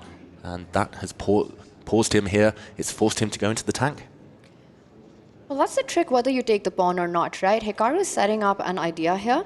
And Magnus, he's not suddenly feeling as comfortable as he was looking on camera earlier. One of the natural moves that come to mind here would be to push that b pawn forward, b3, but then you're already calculating what actually happens if Hikaru, regardless, goes for the trade, and I believe b3 is on the board. Will Hikaru create an imbalance in this very balanced endgame? Bishop takes knight, and get your knight into Magnus's territory to threaten those forks, the idea of knight takes pawn via b2. Yeah, I think he has to try. Just you don't want to retreat the knight and just admit a bit of a psychological blow there. You lose 2 tempi. There we go. He does jump in. This idea we did highlight a moment ago. He doesn't capture a pawn in the process, but he's going to win the d3 pawn. The white king or rook have to get out the way of this fork now. I'm expecting the white king to move, but the white rook also could enter the 7th rank. Magnus with a couple of questions. It's not as dead drawn as we were predicting. Yeah, we've got some very interesting questions to be asked. Counter aggression here by the looks of things. Rook coming into e7, king getting out of the way via g3.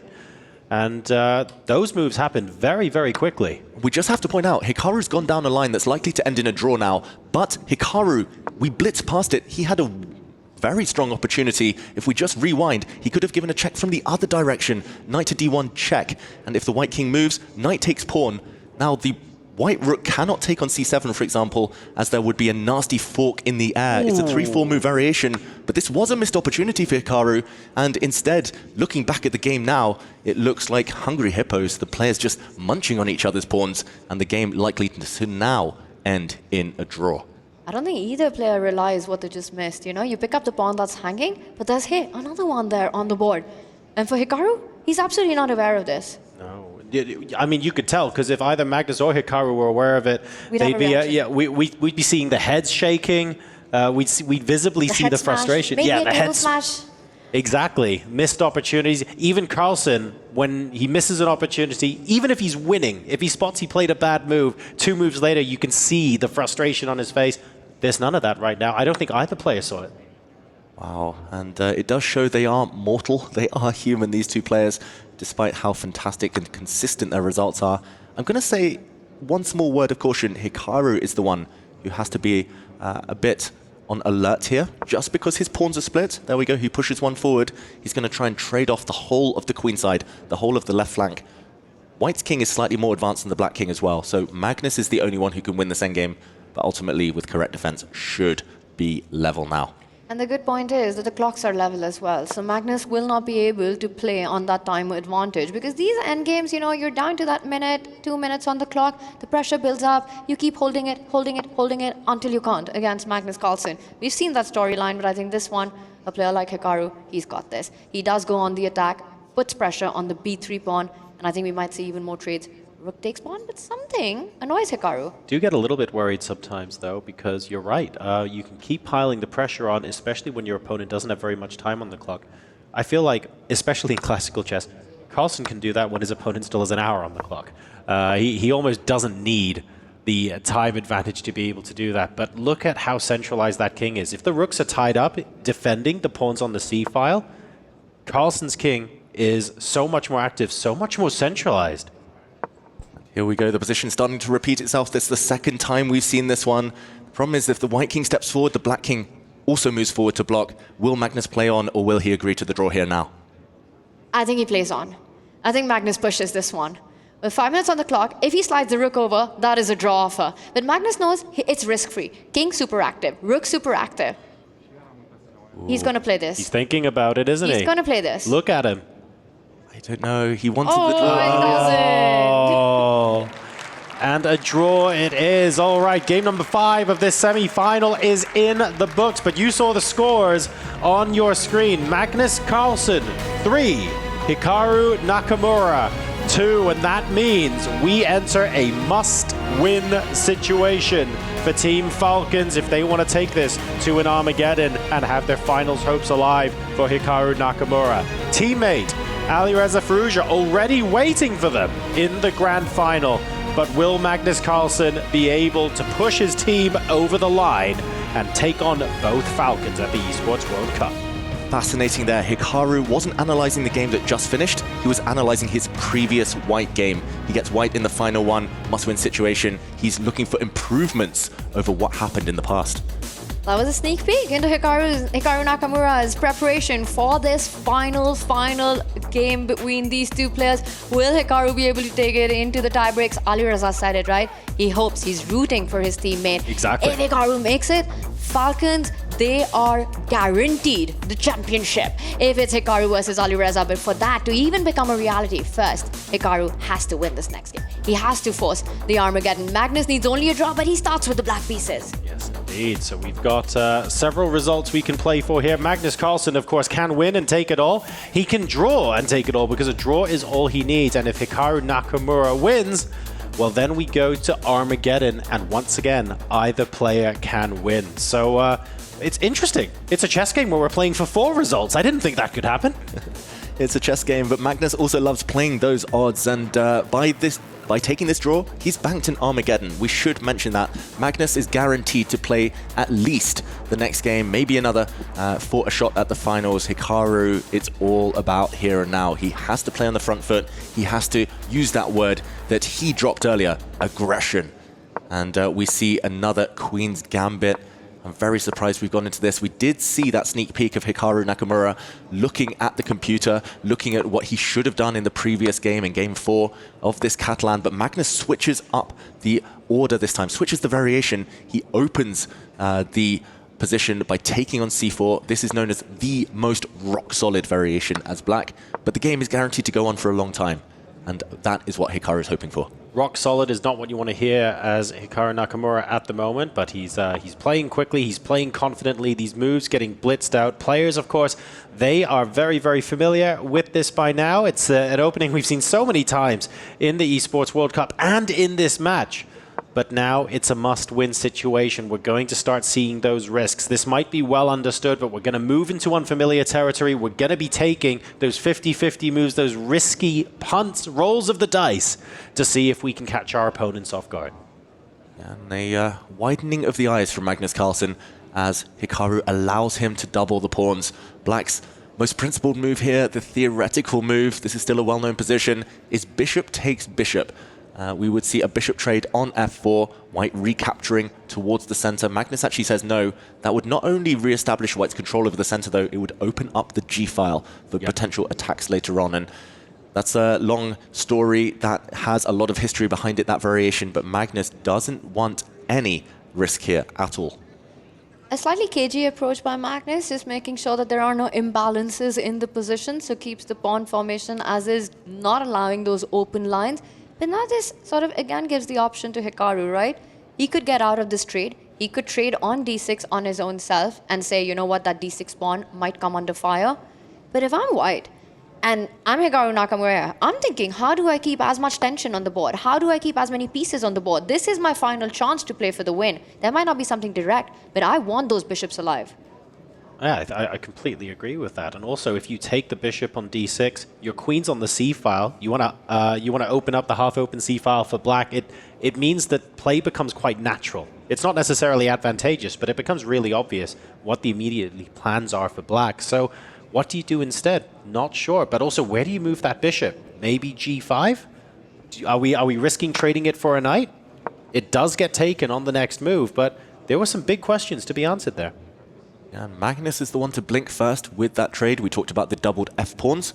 White has a lot of grip on the dark squares, a lot of grip on the center, but also a semi-open g-file. And it might not be relevant now. It might not look like White is going to brew up any attack, but watch out for a bit later as Hikaru now about to defend the front f-pawn. All pawns on dark squares with the light squared bishop to complement them. This one, I'm very surprised by Magnus's decisions, allowing White all these central pawns. You know, with all the trades that have happened on f4 and c3, you see a flank pawn moving towards the center of the board, controlling more squares, opening up the g line for one rook, opening up the b line for the other rook. So quick decisions taken by Magnus. He's got to have something direct in his mind, and he shows his cards there. b5 is what he wanted. A trade on that line would open up the game to further trades. And let's not forget, after pawn takes pawn, if the rooks come off the board, the black queen slides over to a beautiful spot lining up with the black bishop. Here we go. Hikaru tries to break the structure. If we do see a trade on the c4 square, black is left with a backward c-pawn. It's very committal from Magnus Carlsen. Eval bar shows small edge for white.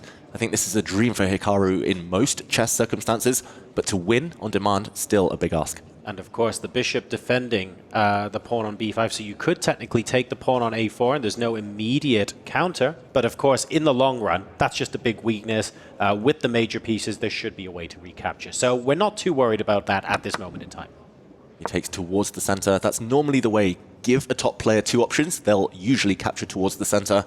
And that's because this time the black bishop is able to install itself very nicely, centralized in the middle of the board. But the black c-pawn isolated, the black a-pawn isolated.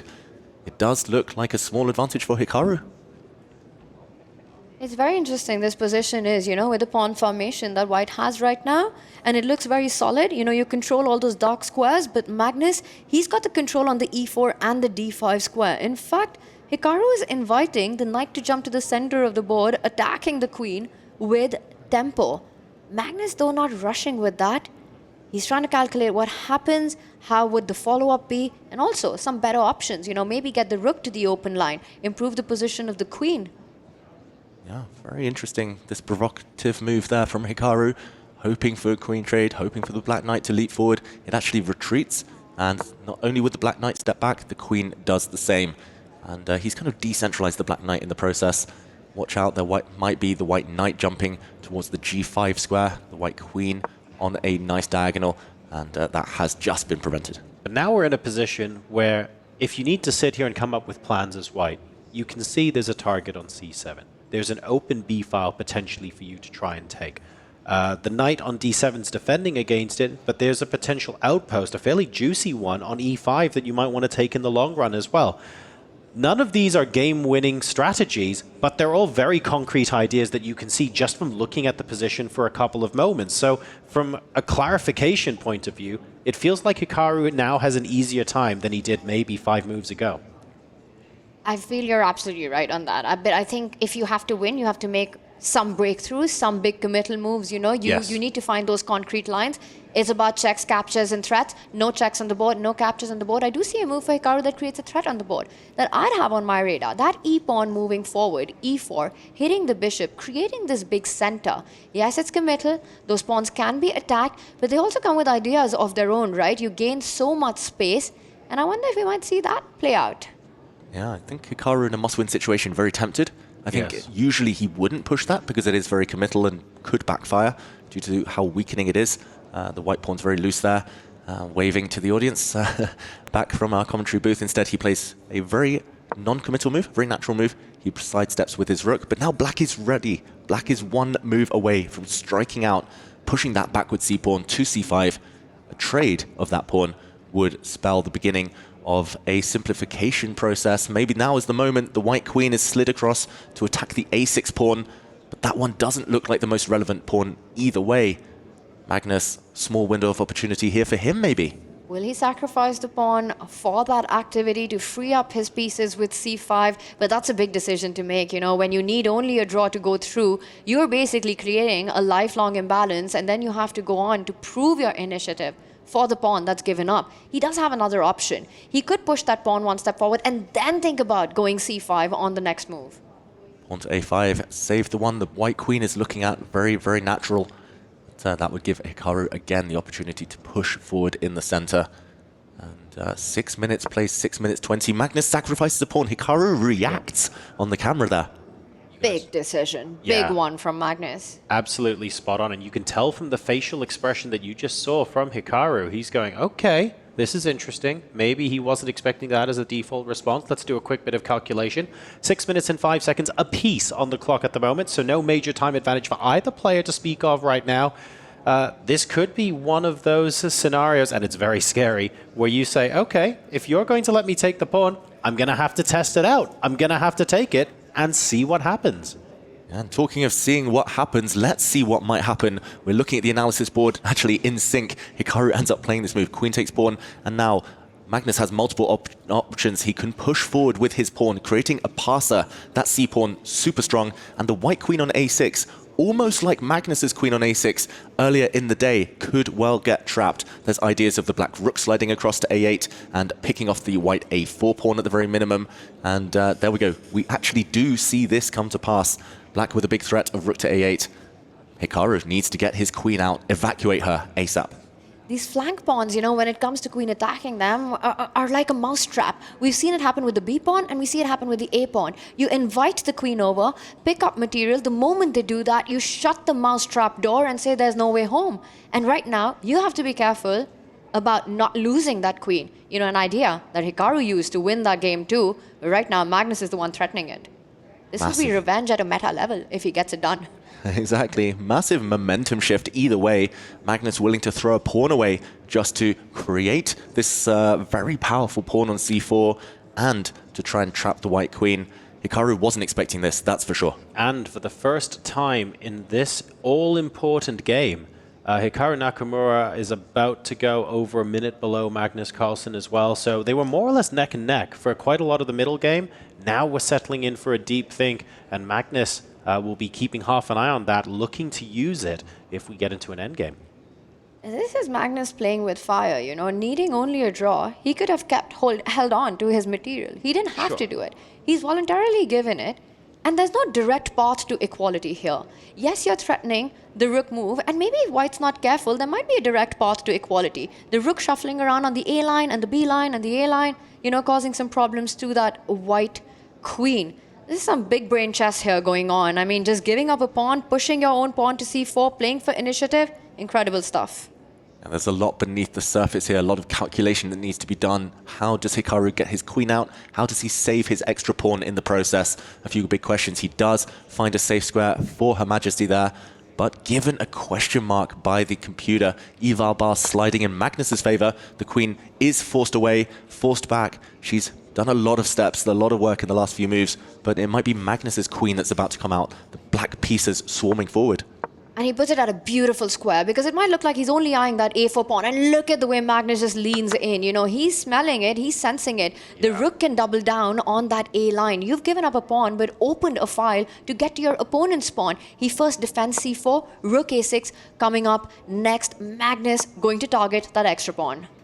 Now you can see that white pawn. Yes, it's a pass pawn on a4, but it's so difficult without anything else to back it up. The major pieces for Magnus Carlsen, so straightforward. In addition, we've got a discovered attack on the e4 pawn as well, which just got pushed, which is why you see d5 to try and prevent the queen from just picking that up. And Hikaru's queen swings back across to h3. Wow, Magnus reacted to that one. Unexpected, the longest possible move in chess. A queen sliding from one side of the board to the other, but hitting the black knight in the process. Big question for Magnus. Does he put his knight, does he adopt it on a passive square, defensive square, or does he try to leap it forward into the white camp? That's the more ambitious one. A more defensive one would be back near the black king, for example. Magnus he's going to show us a lot in this next move. What is his mood? Is he going to try and bank this with the draw? Is he going to go forward on the offensive? Knight on f8, there's no mate. Knight on d3, and you're free. Which choice will he make in this one? Will he be free to play for a win, Magnus Carlsen, or will he make sure that at least one of his pieces stays close to that king, you know, just being a great defender there? And I'm going to point out, wherever the knight moves, Hikaru will pick up the d5 pawn. Well, he chooses a different route there, comes to the center of the board. Now that it's attacked, knight e4 incoming. But there are tricks in the position. The white queen is eyeing the black rook. Rook takes pawn on the board. Queen takes rook, queen takes rook, queen takes rook. Yeah, big problem here. If the black queen had moved away, the white queen would have swooped in and captured on c8. That's almost like checkers. Let's just do a quick backtrack on our analysis board. The green board on the right of your screens. Queen takes d5 here. Huge blunder avoided by Magnus Carlsen because queen takes rook on c8. Check. And queen takes a6. Both black rooks fall in one fell swoop. That would have been 2 rooks lost for 1.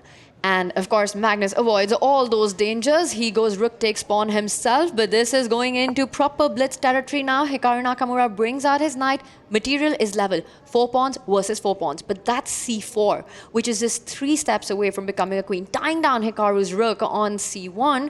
This is about to get tricky. I think it's advantage Magnus just simply because of that passer.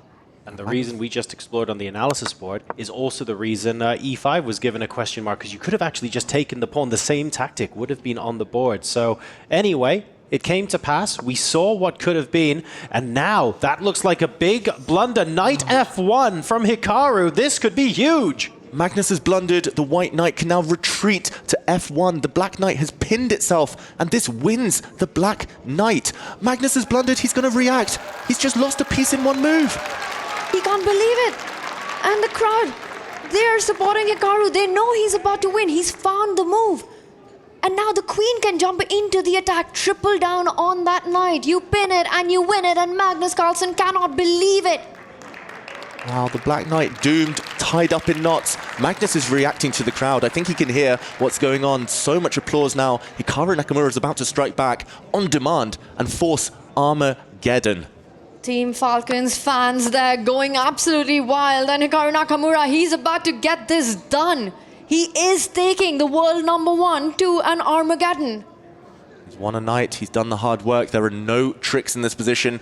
Hikaru wants to go up to the top of the board, trade off queens. Magnus is about to resign. It's going to confirm the Armageddon. There we go. Nakamura pounces when he sees the tactics in his favor, the persistence and the pressure in the position, paying off for the Team Falcons player, and he bites back on demand to force an Armageddon in this second semi-final of the day. The world #1 and world #2 in a best-of-6 semi-final. Well, they can't be separated in regulation time, so it goes to Armageddon. This is insane. Hikaru Nakamura does the unthinkable against the unbeatable Magnus Carlsen. Magnus taking that first win in this matchup. You know, coming back from that with your back to the wall. If anyone can make it happen, it's Hikaru, and he does it. And it was this moment that cost Magnus Carlsen. Will it go on to cost him that final spot? Wow. Just breathless action here at the Esports World Cup. We saw it. Magnus reacting immediately. And annoyed at himself, I think, more than anything, for just walking into a simple pin, maybe missing that the white queen covered the third rank, preventing any real defense there. See, folks, knights on the back rank. We were maybe making fun of it a little bit later, a little bit earlier on, I should say, in the broadcast. Well, guess what? That was the winning move here that took us to an Armageddon. Team Liquid versus Team Falcons, very much still alive as we go to Armageddon after this break.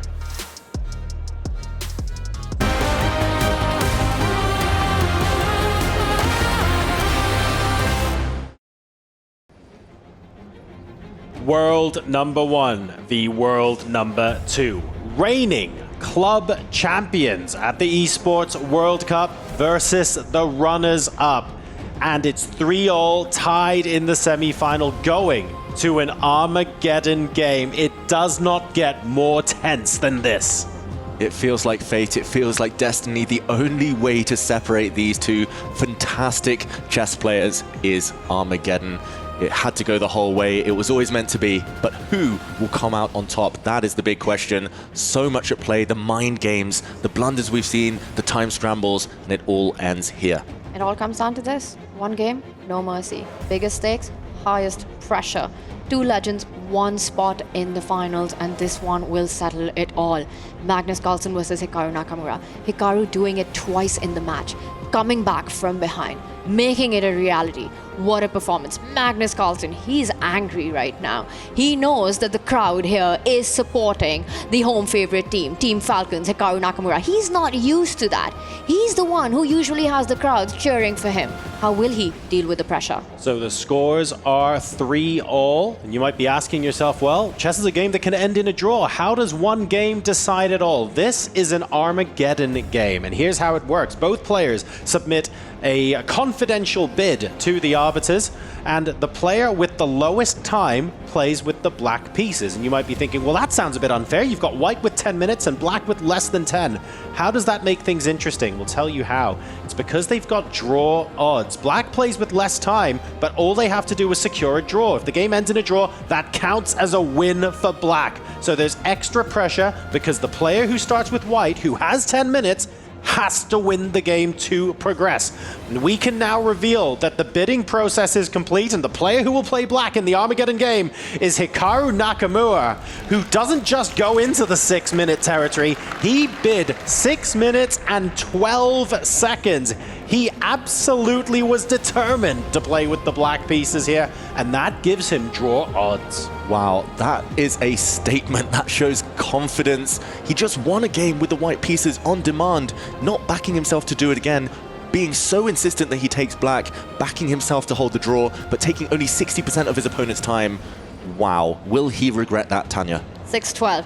That is insane. That is nuts. That's absolutely desperate to get the black pieces. We've spoken about this, here at the EWC. Anything below 7. How low can you go? Anything below that mark should not be legal. If anyone can do it, it's got to be the speed monsters. It's got to be the speed demons, right? Hikaru Nakamura is one of the players who can pull it off. Needs only a draw to book his spot into the finals. But will it be too less of a time to make that happen? You have to imagine that if any players can do it, it'll be one of the Team Falcons players who are the fastest with the mouse here, arguably. So here we go. This is the Armageddon game. King's Indian defense being deployed.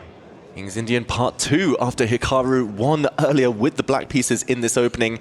And we see the bayonet attack here from Magnus Carlsen, one of the most trendy variations in this opening. Blocked center, white playing on the queen side, black most likely later playing on the king side. Anyone's game, but quick moves from Hikaru. He's only spent a few seconds up to this point. And after this sudden death Armageddon, a key will be crushed. Will it be Team Liquid's or will it be Hikaru's key right now? There is so much that rides on this final Armageddon of the day, and Hikaru does what King's Indian defense requires. He's got the pawn storm going on that right flank towards Magnus's king. This is game on. It starts looking scary, this position. F4, G5, 8-6, all of that coming up the board. Now, the Black Pawn Storm, as we call it, the King's Indian trademark. Hikaru looks locked in, looks super focused, and Magnus is the first to go into the tank. He's burned over a minute of his time. He asked for this opening. Very brave from Magnus this time to go into an opening he's already lost in this match. But there we go. The White Knight jumping forward is another typical motif in this opening. Also typical of Carlsen. You lost in this opening. That's fine. I want another go. I want another bite at the cherry. I want to make things right. He's not afraid of that challenge. He's not afraid, and it looks like if you go by the evaluation bar, it's a great opening decision by him what he's gone. But usually in the King's Indian defense, the evaluation bar does not tell the full story. It very often gives an advantage to white, but the position is so complex, so dynamic, where black's going for the attack, white aiming for that E6 square, ideas on the queen's side. David, how often have we seen the evaluation bar be completely wrong from a human perspective in this opening? Exactly. It's deceptive. We'll ignore the eval bar for the next few moves unless it swings massively in either direction. This is the one opening that computers, that AI and others were still struggling to understand up until recently, always giving white an advantage due to the extra space, the D5 pawn as the spearhead. But Magnus forced back with his knight, forced into the retreat. Hikaru now stepping back with his rook. It's the clock times that tell a lot about this story. It is Hikaru's style. He's an attacker by heart, by nature. Magnus doesn't like defending these positions. And he's coming in with those pawns next, right? 8-6 was only setting up f4 and g5. Magnus denies that. He goes for the trade of those pawns. Pawn takes pawn on the board, recaptured by the knight. But this does leave a beautiful e4 post for Magnus's knight to jump into. Remember as well, Hikaru started with 6 minutes and 12 seconds. Magnus Carlsen with 10 minutes. So Hikaru has used less than half the time that Magnus has, but he has to keep this up for the entire game. Yeah, it's not going to be easy. I was shocked actually that Hikaru took on f5 with his knight. They do say that every schoolboy knows you should take back on f5 with your pawn to establish a beautiful pawn center. Much more fluid, much more mobile there. And especially against Team Liquid, you want that fluid pawn structure. And here, look at this. The white knight installed brilliantly in the middle of the board. Magnus, I think this is a huge step in the right direction for him. The last few moves, he's going to be very happy with. Complete control of the light squares in the middle of the board. He lines up the queen, a battery there. Bishop takes knight. Now another piece replaces that central square. Hikaru, meanwhile, sets up a battery on the F line. The queen and the rook lined up. Ideas of the knight jumping to H4 to trying to deflect that defender on F3. Magnus covers the central D4 outpost. Still a very cagey position. Hikaru steps forward. He's playing this like a must-win game, Hikaru. Even though a draw is sufficient, that's a great attitude. He wants to be aggressive, as he was talking about earlier in the day. The white knight felt it was redundant on that F3 square. It's relocating, going to jump forward to hit the black queen. Still very cagey stuff. Magnus still with a 3-minute time advantage, though. And a bit of a mistake from Hikaru. The black rook sliding to the wrong side of the board. Knight g4 in the air. Okay. And it comes in, it hits the queen. There are big ideas. The queen needs to stay connected to that black knight. It moves back to f8. Wow, apparently there's a brilliant tactic that gives Magnus a huge advantage in this position. It's difficult, it's hidden, it's unlikely to appear. I'm going to say for a human in a situation like this, tough. But bishop takes pawn on e5, bang, blowing open the center. Wow. And after a recapture, the white rook is going to slide across, pinning the black knight, just like Hikaru pinned his knight in the previous game. White is going to win back the material that he just sacrificed with interest. Is Magnus going to find this? That is the key. This would be the continuation of the variation that he would need to see at the very end, with a knight fork, winning the black queen, emerging with a couple of extra pawns. Magnus misses it. Queen to d3 instead. Missed opportunity by the world number one, Hikaru, probably breathing a sigh of relief. That was a long line to calculate, and especially that maneuver at the end by the knight winning the queen. You know, someone taps Magnus on the shoulder, tells him there's something in the position, he finds it. But to realize that this is the critical moment, that something exists, is the hardest part about chess. Instead, Magnus going the wrong way, another inaccuracy on the board. It's something so difficult to see in the moment as well. And here we go. We have a little bit of liquidation on the queen side of the board. The rooks have been swapped off on the A file. There is no longer a pawn there. And now we've got white potentially taking the pawn on B6 at the end of that sequence. Yeah, Magnus can swoop now. The white rook is poised, as we see Hikaru actually pre-moving, expecting Magnus to take the knight in the center of the board instead. But why is he hesitating? There we go. Magnus Carlsen takes. Be careful. There are some forks in the air. Black is threatening to play rook takes bishop, followed by a nasty knight fork. That would be a winning tactic. Magnus needs to get out of that. He needs to sidestep with his king or defend the e2 square with his rook. Anything else, Hikaru might take this game. And the time situation is beginning to get better and better for Hikaru Nakamura. He's down to 4 minutes flat. Magnus Carlsen, though, 5:45. Yes, he's still ahead, but that difference between those two times, which started at nearly 4 minutes, is now closer to 1. But Magnus needs to be super careful. He could be lost in one move. He needs to find a good way to stop this trap that has been set up. He moves his king, sidesteps any forks, and there we have Hikaru Nakamura with his decision, stepping in with the rook to the second rank, now threatening a checkmate in one. Queen takes pawn. Fight is on. Magnus on the defense.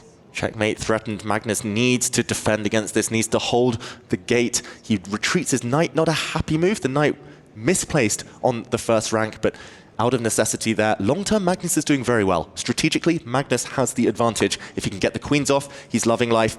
Hikaru, though, going on the attack yet again, creating threats, and wow, Hikaru's trapped his own rook. The white queen retreating. That black rook has no escape squares. He missed it. He completely missed the shot, and Magnus on top of things.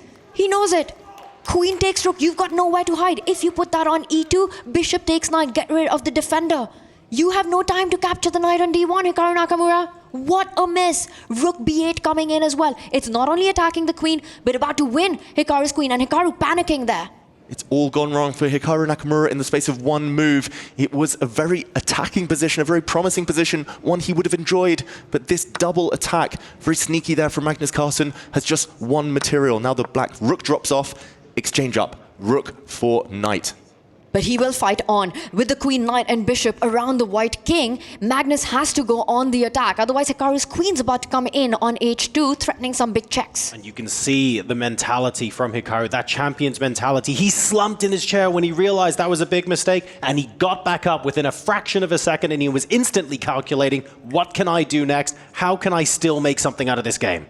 This is still so complicated. Magnus has a very narrow path here to victory. His bishop is attacked, the black queen is super active. He needs to slide back.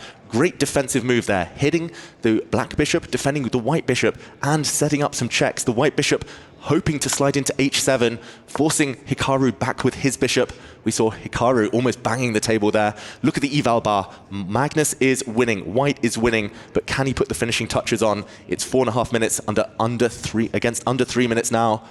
Still anything possible. Exchange up, simplification here, favoring the player who's currently ahead, Hikaru, getting more and more frustrated as he sits because he has fewer pieces with which to create the complications that he so desperately wants and needs in this game. But Magnus Carlsen's the one who is playing for the win here. He goes in with a check. And now look at that beautiful move. Retreats the bishop. Once the king is disconnected from the bishop, he disconnects the queen from that dark squared bishop. Rook takes bishop is the big threat. Hikaru Nakamura, is he giving up? Hikaru looks devastated. He's going to slide his king across to defend the bishop. The white rook is perfectly placed. The white bishop perfectly placed. All Magnus needs to do is bring in his queen. But Hikaru looks so frustrated, giving up hope. Where is the finishing blow? Magnus looking for it with 4 minutes left. Hits the black queen. He's going to kick her away. And now he's going to give a check with his bishop. The black king has nowhere to go. The white queen poised to swoop in. And that might just spell the end. Hikaru gets ready to resign. Checkmate incoming. It's going to end here and now. GG, Magnus Carlsen in an incredibly thrilling Armageddon game pounces on the mistake immediately after. Counter chances for both players, and he edges this thrilling contest to make it into the grand final of the Esports World Cup to face off against Alireza Firouzja. What an incredible match from both of these amazing competitors. What a battle this was, and the rivalry gets settled one more time. Magnus Carlsen, after the thrilling fight, comes out on top, edges Hikaru Nakamura in a crazy Armageddon where you have to say it was a Magnus Carlsen show. He got his opportunity, and in the end, finding the right checks, finding the right traps in the position, this was the moment it all turned around. Just when it looked like Hikaru was on top of things, it was Magnus who won the material, won the game, will go on to fight for $250,000 and pride for Team Liquid. So nice to see the players as well. Great sportsmanship there, talking about the game afterwards. This was the best I've seen Hikaru play against Magnus in ages. Ultimately, though, it is that man again. He's got through one Falcon. Can he get through the other? So much respect between the players. You could tell immediately following the end of that game. Let's go ahead and hear how it all went down in their heads as well, as we have the opportunity to talk with Magnus Carlsen.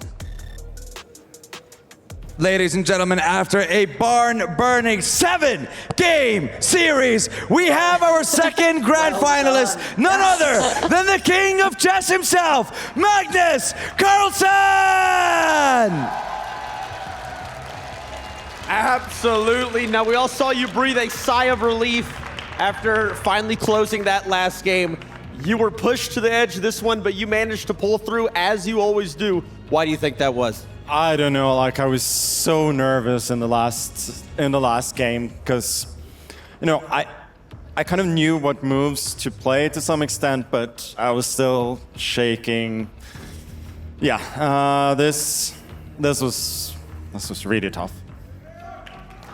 Really tough, but you still toughed it out at the end. I want to ask you, when it comes to playing on a stage like this, having an audience in front of you, hearing the reaction after every move you make, does that in any way affect you and your gameplay whatsoever? You could hear him for that headset. Yeah, it pissed me off when they cheered when Hikaru was winning.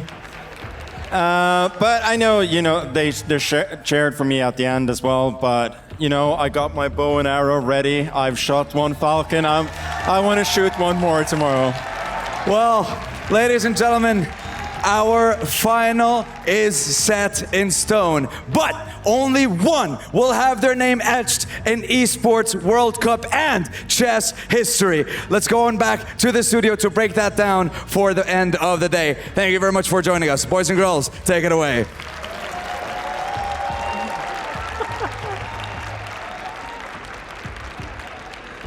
Thank you so much, Sandstorm, and what a way to preview the grand final tomorrow. Magnus Carlsen said he's already readying his aim and his bow to take down another Falcon tomorrow, but he was pushed to his absolute limits here. Went all the way to Armageddon against the world number 2 in Hikaru Nakamura for him to earn that bid in the grand final. I'm going to Maurice Ashley first because you were out there in the arena for most of this match. Just talk to me about the energy, the crowd, because they were getting behind both these guys. I was there for all of it. I could not get out of my seat. This was must-see television. I got to see it live. The crowd was pumped when Magnus actually won the game. It was a big deal the first time, but then Hikaru bounces back, and you're thinking this is going to be a fight, and then Magnus punches him in the face again, and the guy's going to win the last game. The crowd was going crazy when he made that comeback, but much respect as well. They knew a champ when they saw one, and that was all they wanted. What a match. We talked about it. Magnus Carlsen, the immovable object in that #1 spot in the world of chess,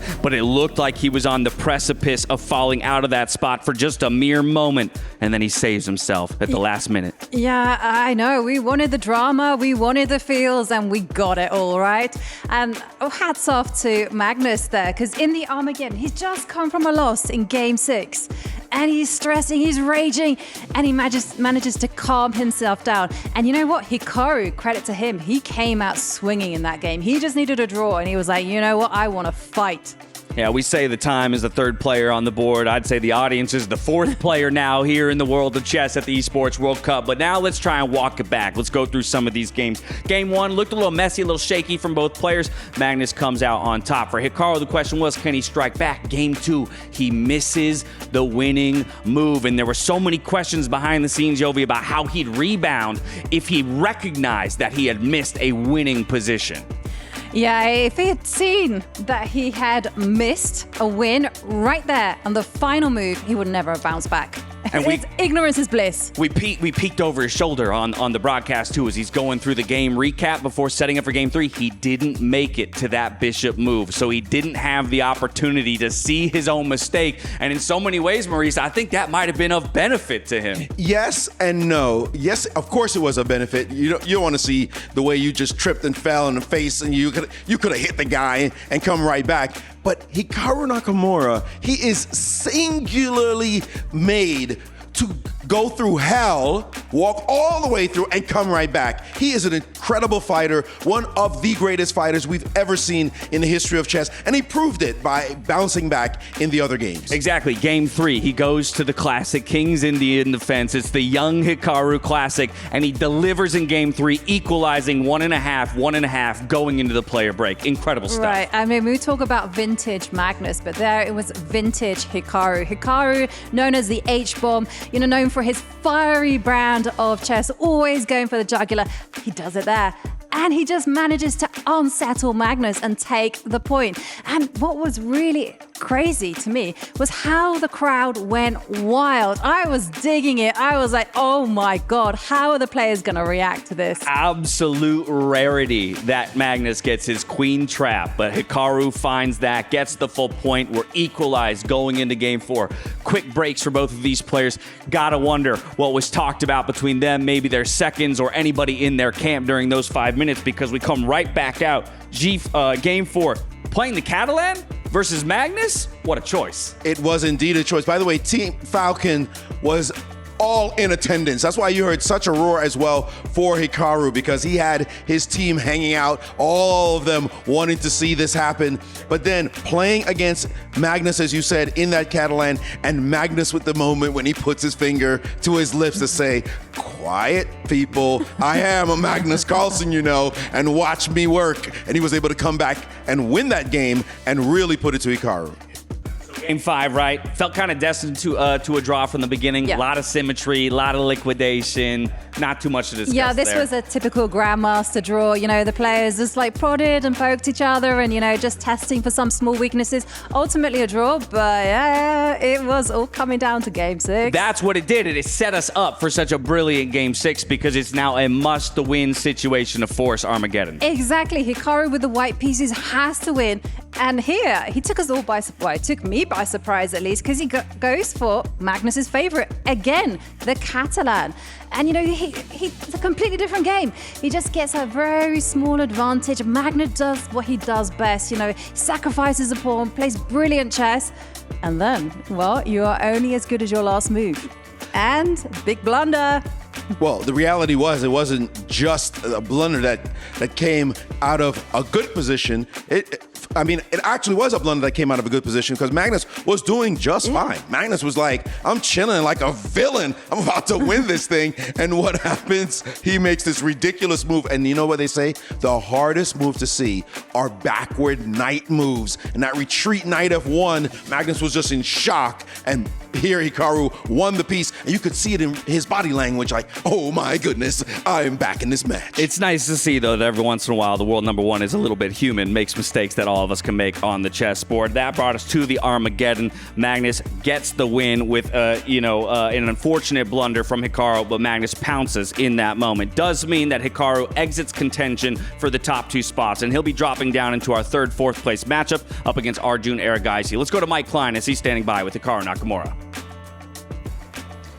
We're here with the hard luck loser, Grandmaster Hikaru Nakamura, who took Magnus Carlsen to the wall. Now, before the event, you said that if you played Magnus, you wanted to use some aggression. You played the King's Indian defense twice, channeling your much younger self. Do you feel like overall you were as aggressive as you needed to be?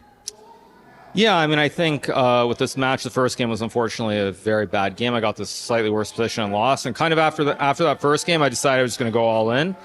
I played great, but wasn't good enough. Your Armageddon bid was about 30 seconds lower than anybody else bid. Take us on your thinking for that 6-minute and 12-second bid. Yeah, I mean, that was obviously a mistake. I should have bid like 640 or around there. Would have made more sense. But that being said, when I had white against Alireza, I just played a horrible game and got killed. So it's all relative. Maybe I should have bid more time. But even in spite of that, I had a great position this game. And, if I had played bishop takes a4 instead of playing rook takes a4, I think I probably would be going to the finals, so it's very disheartening, but that's how it goes. And finally, the crowd's been cheering a lot for both players. They seem to especially cheer for you. Did you notice the crowd? I know you probably can't hear them that well, but did you feel their presence in any way? Yeah, obviously, I was the underdog. That goes without saying, but I think certainly having the fans cheering for me was very nice. So it was a nice touch. So unfortunately, I couldn't get the job done, but hopefully tomorrow, Alireza can kick Magnus's ass. All right. Well, Team Falcons are still to play for. Good luck in your 3rd place match, and good luck to the Falcons. I appreciate the time. Thank you.